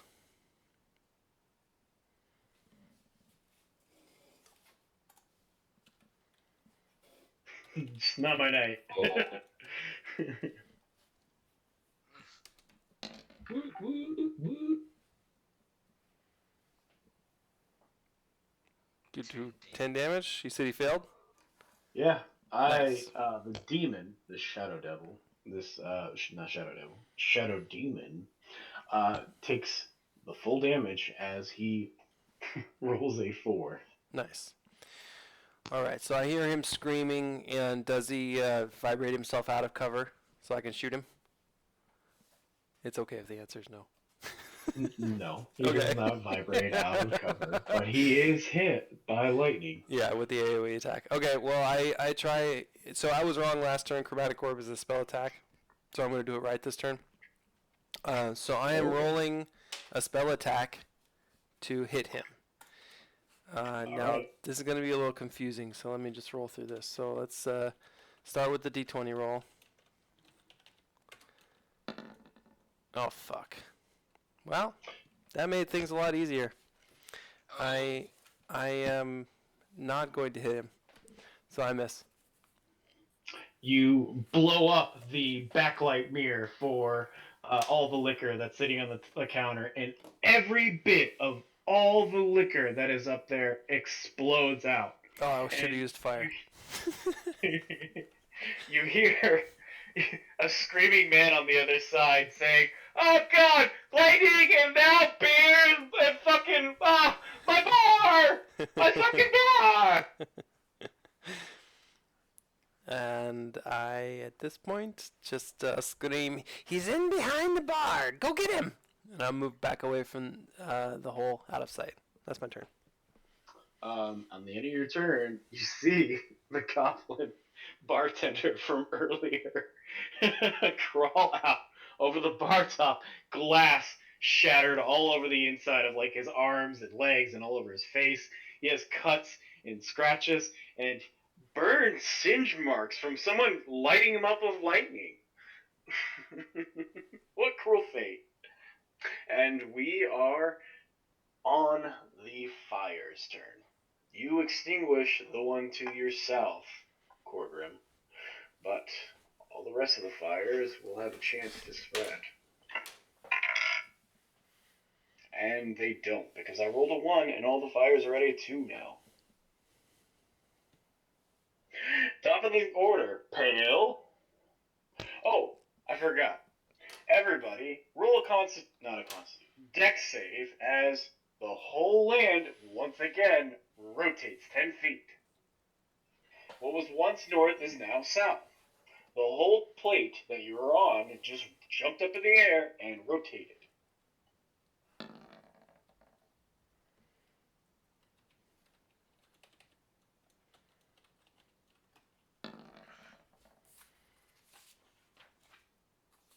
I got a lowly 13.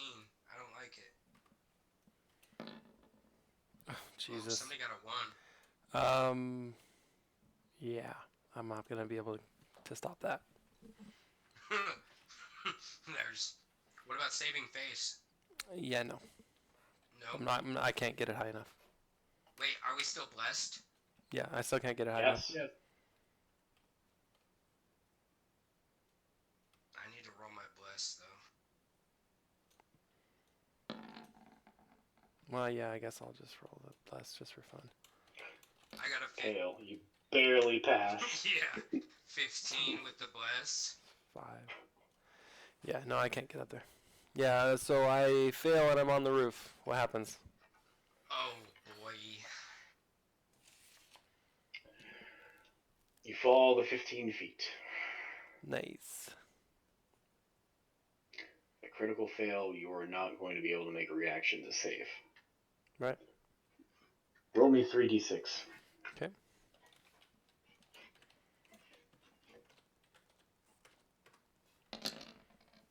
No. Oh, dang. You suffer 11 damage as you fall backwards onto that that beam that was being laid across one of the picnic tables, and it snaps in half as you land on it. Crash. Everybody who has rolled below a 15 is now prone. Sweet Christmas. This is for the demon. And this one is for the goblin. Yeah. This one's for the bartender. They got worse. All the NPCs fall onto their backs. All right, Pale, you're up. Well, right. down. Well, up. No, this dude is up. So this feller here is inside the building, but like behind a table, right? But You hear this thud as it sounds as though something has fallen onto its back. wait, what?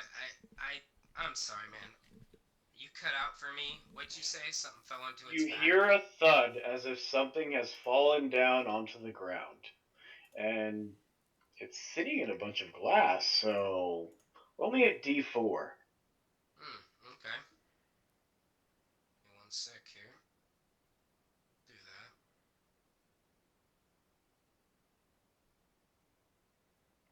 There it went. Got a 3. The creature will take 1 damage. This creature? The Shadow Demon, yes. Okay. So, let's see. For he has just fallen into a pile of glass that is on the floor behind the liquor counter. Alright, well, hey. I roll up there, and I'm gonna do a big attack.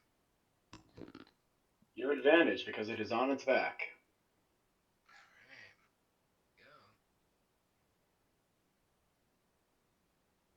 Quick question. What's your passive perception? Passive perception is gonna be Can he still be stealth after falling like that?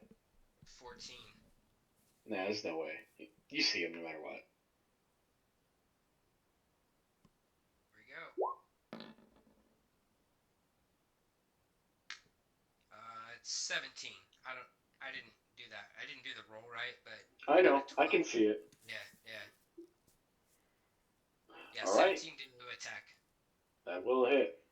Alright? Woo! What are you swinging with? My ridiculously, disgustingly barbed boned stoned rapier. Is this like double damage at all because he's prone, or what's happening? This dude's It's not life. double damage because he's prone, but you did have advantage. That's why. Okay, because I thought I was about to just kill it. But you're a rogue, right? He's not asleep. You get sneak attack damage. Yep. Yeah, you do get sneak attack damage. All good things. Okay, so there's that.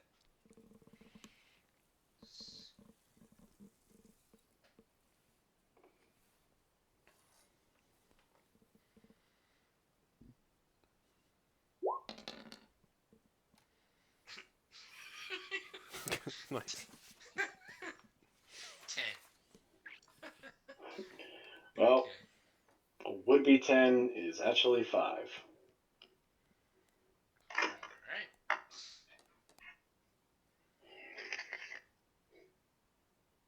And I'm going to go ahead and use my bonus action to disengage from this froggy fella. And just do Okay.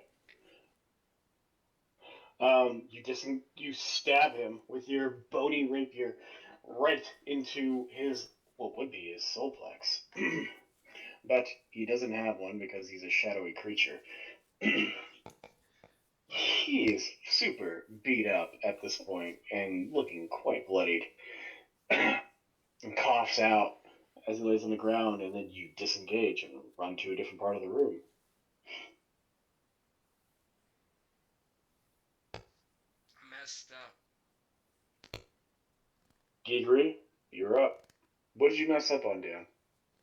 I meant to do Booming Blade, but it's okay. It's Carver's turn, not mine. No, it's not. Sure. It's your turn. Okay. Well, I'm going to. Gigri's going to run into the tavern and grab his spear as he goes by. That's stuck in the wall or the pole or wherever it's at. All right, sitting right beside one of the windows that was looking out of the tavern, underneath the awning.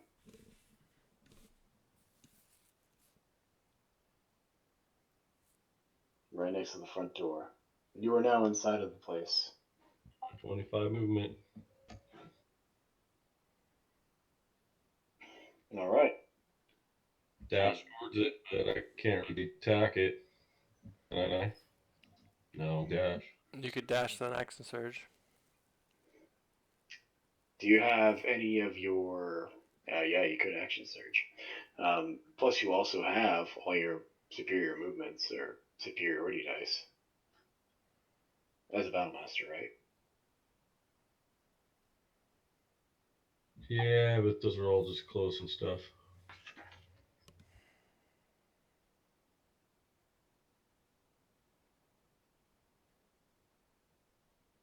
Alright, I'm right here. You're going to be where? Stay right. I'm gonna throw my spear at it. Right. You're going to throw what?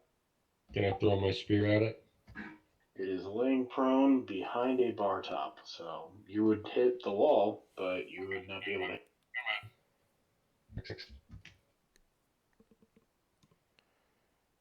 Okay. Gigri ends his turn right there.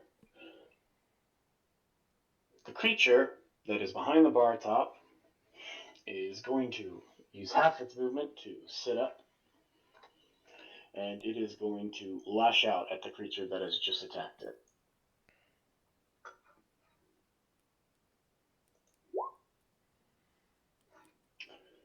16 plus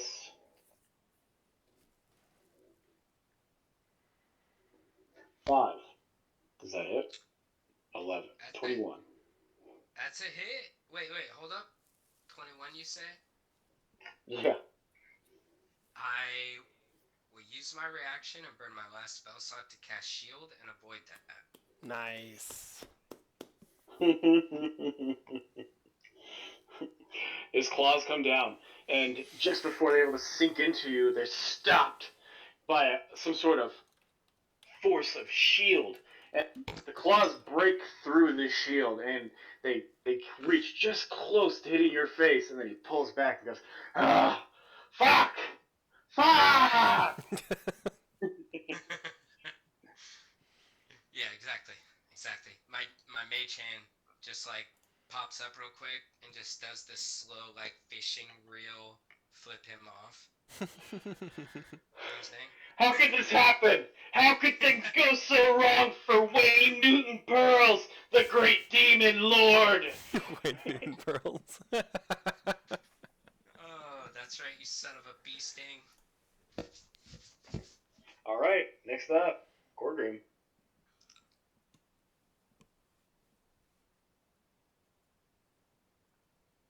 Jesse.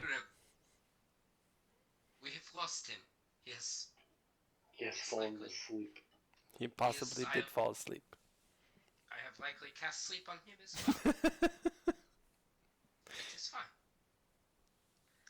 He kills them all, if I am not mistaken. Yes. Gorgrim, Stormweaver. No, we do not have him. Oh, yes. Oh, hello. He's back. I did exactly that. I fell asleep. Just scream for the horde and go kill the thing. Well, I'm sorry, my battles are so boring. We're normally done by now. Oh, I take my weapon, I give it a good once over, flip it in the air, turn it upside down in my hand, look down at the creature asleep on the ground. Hardly even worth it. Then I just bring it down on its. Roll me critical damage.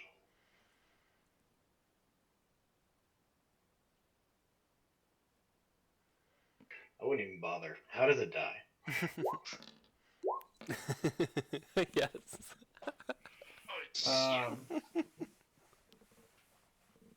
It melts away into black ichor, and my weapon is embedded 3 inches into the dirt.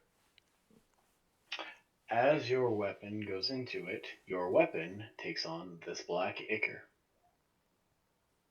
Metal. This is the one with the holy water. Holy water. It does not take on the blackness because it has holy water on it, and the DM has forgotten that. Sorry, everyone at home who's listening to this. Holy water. Holy water. You still have movement, Corgrim, as the last creature on the field on your side is defeated. I move over. Whoop. I move over here. Over here. Up here. Step inside. Go over here. I sit down at a table and I finish somebody. Yeah, there's a drink sitting there. And as you go to drink it, roll me a constitution save. Oh shit. Son of a bitch, somebody watered this down. No, I was drinking it earlier. I apologize. It's probably still poisoned. That's plus some stuff. Plus, yeah, it's like, yeah. Roll me 3d6s. Oh god. Is this for running past the grung? You have been a good DM to him. He I would like had- to reward you. armor on, and I don't touch those grungs, but that's okay because this is going to be the lowest I roll. It's unfortunate because I have delivered the high five. Kind Alright. of medium. Alright. So, you take 5 damage as you swallow a shit ton of glass from somebody blowing up the inside of the building. Oh shit. You drank glass, you silly man. I Jesus. drink glass regularly. Because class. You fools, it is lightning upon the sands that You say that as glass and blood kind of fall out of your mouth. I think glass regularly. God. This is All how right. orcs keep their tusks clean. Brackish, you're up. All right, I'm feeling this is the end, but let's see. I move to about here, and I release a second level chromatic orb shot. So I'm going to roll to attack. Roll.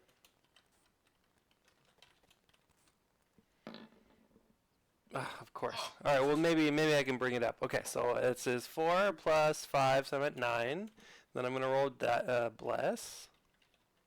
Bring that bless. 9, 10, 11. You 11 fucking 4. 11 is still a miss, right? Yes, 11 is still a miss. Okay, I am now going to trigger my saving face. And there are how many allies can see me here? 3. So I'm going to add 3 more. I can see you, you piece of shit hobgoblin missing You're going to fucking miss. I see you. So it comes out to a 14. Is that a hit? You better hit that piece of shit devil, you fucking hobgoblin. Yes, that will hit. Yay!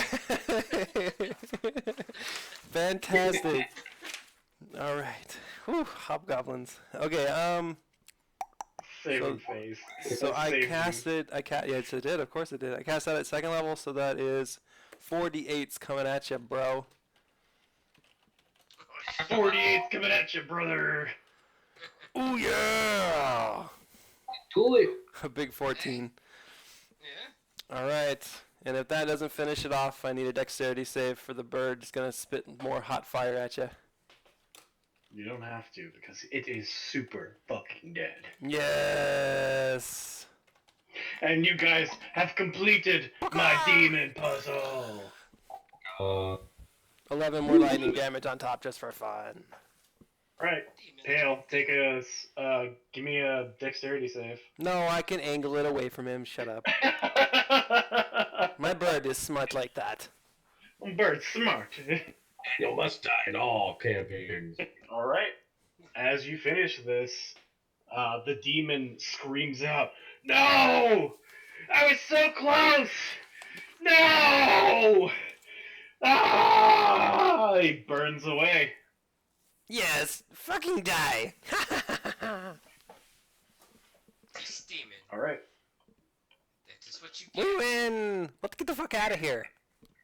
You guys all rush out to the outside of the tavern, and you see the goblin, and she starts pointing to a hole in the mist on the outskirts of the town. What do you do? Does A it? hole. We need to go. Like a portal? Like an opening? A hole in the mist. Oh, fuck this shit. I am directly out of here. We are leaving this town. Goodbye. All right. All of you exit one by one. First Pale, then Brackish, and then Gigri, and then the Priestess, and then Corgrim. Yeah, I slowly. I take my time. I look for another mug. Drink All some right. more glass.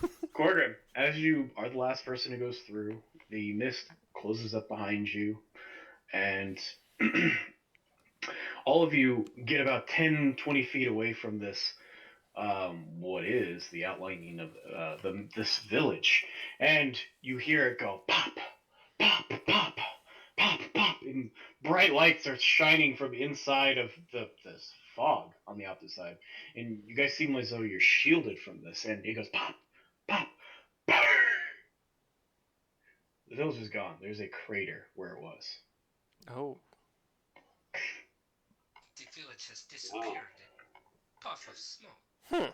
All of you feel a large coin-shaped object inside of your pockets, almost What? the size of medallions.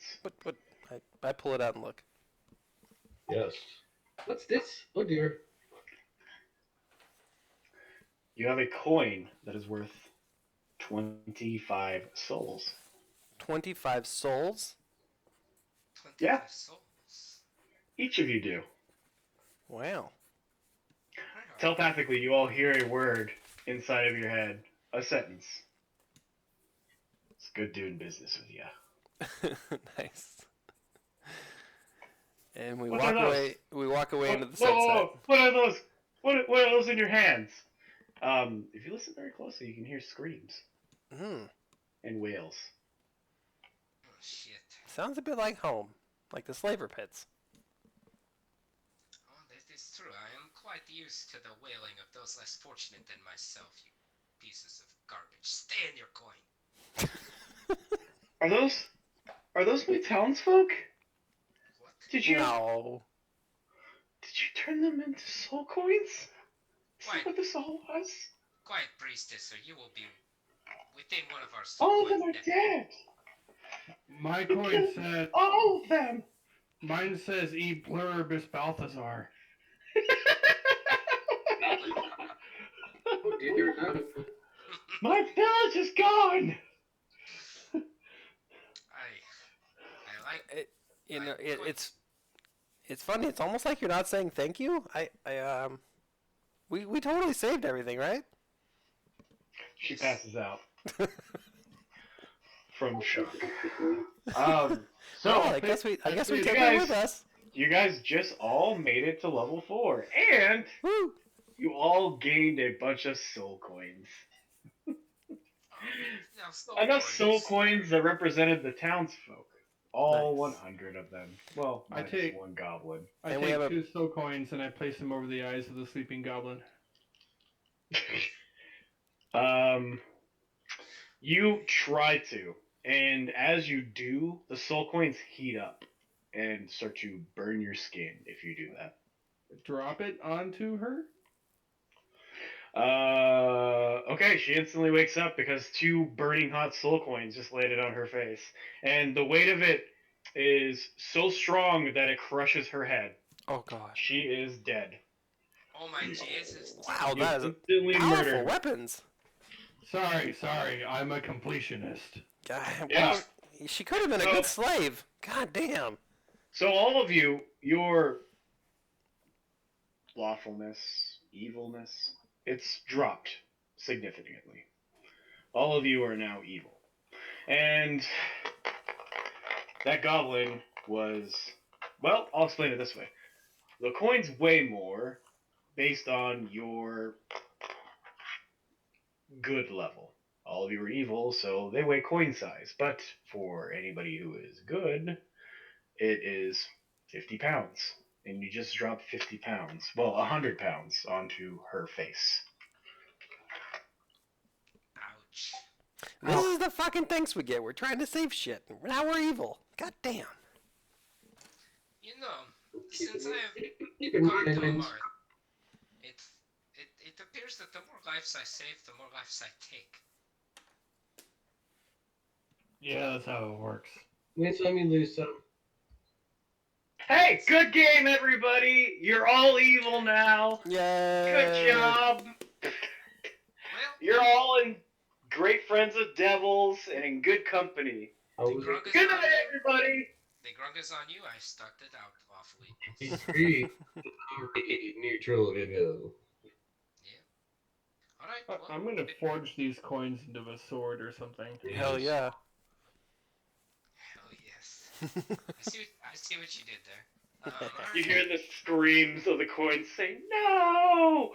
We're still in here and we feel everything!" Oh jeez. I'm gonna No, make you don't. No, you don't. You're dead. Shut up. Ah! It's horrible! Oh, it's like our No. skin's being torn off at all times. That's my stomach. My stomach's growling. Oh my god! Locusts are splitting the skin on my fingers and flying out of them! What is that?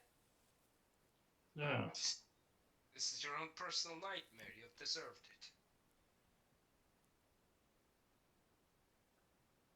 it. All right. I gotta go to bed. I've been getting up early for overtime, and I gotta. Yeah, sorry, Jesse. I didn't mean to keep you so long. I was hoping that Okay. demon would die earlier, but somebody decided to put a house fire out. Well, you know. Somebody made it seem really important by telling me it was a level 1 fire. Yes, Oh. when you said level 1 fire, I was immediately alarmed. Oh. that's inside knowledge, you guys. That's player knowledge. It is the way it is. Good night, Jesse. Yes. Good night. Have a good night. Good night. Okay. Thank you for anybody who is actually still listening to this. I know it's not our usual setup, and it doesn't have a lot of the pizzazz that we usually get. If you don't like it, fuck you. What? No, I mean, we still love you. I didn't mean that. It's fine. Sorry, I'm just kidding. No, it's good. Good job. Good job, John. That was fun. That was. Yeah. I like Well it. done, Johnny. The lava really freaked me out, man. I didn't appreciate it. I was like, yay, we'll do fire in this at the end too. And every time a round goes by, the fires go up by 1. I didn't mean to poison the well. Literally, like, the moment one. That was awesome, though. Yeah. I honestly didn't even think about it. I was like, wow, I'm a frog. I probably need to get wet. Oh, wait, I'm also poisonous, and this is the town well. Not a good plan. Oh yeah, you and fire don't mix like at all with your race, right? Do you got like a vulnerabilities? No, I don't think so. I'll have to double check, but I don't think so. Because like I'm quite certain you guys have to like stay wet all the time. We do, yeah. Like once every 24 hours, we have to spend an hour in water, or we suffer a level of exhaustion. Yep. Not this how that is. All right. Well, let's we can stop stream and we can talk about how everything went and stuff. Good night, everybody. Thanks for watching. We'll see you next time. All right. No.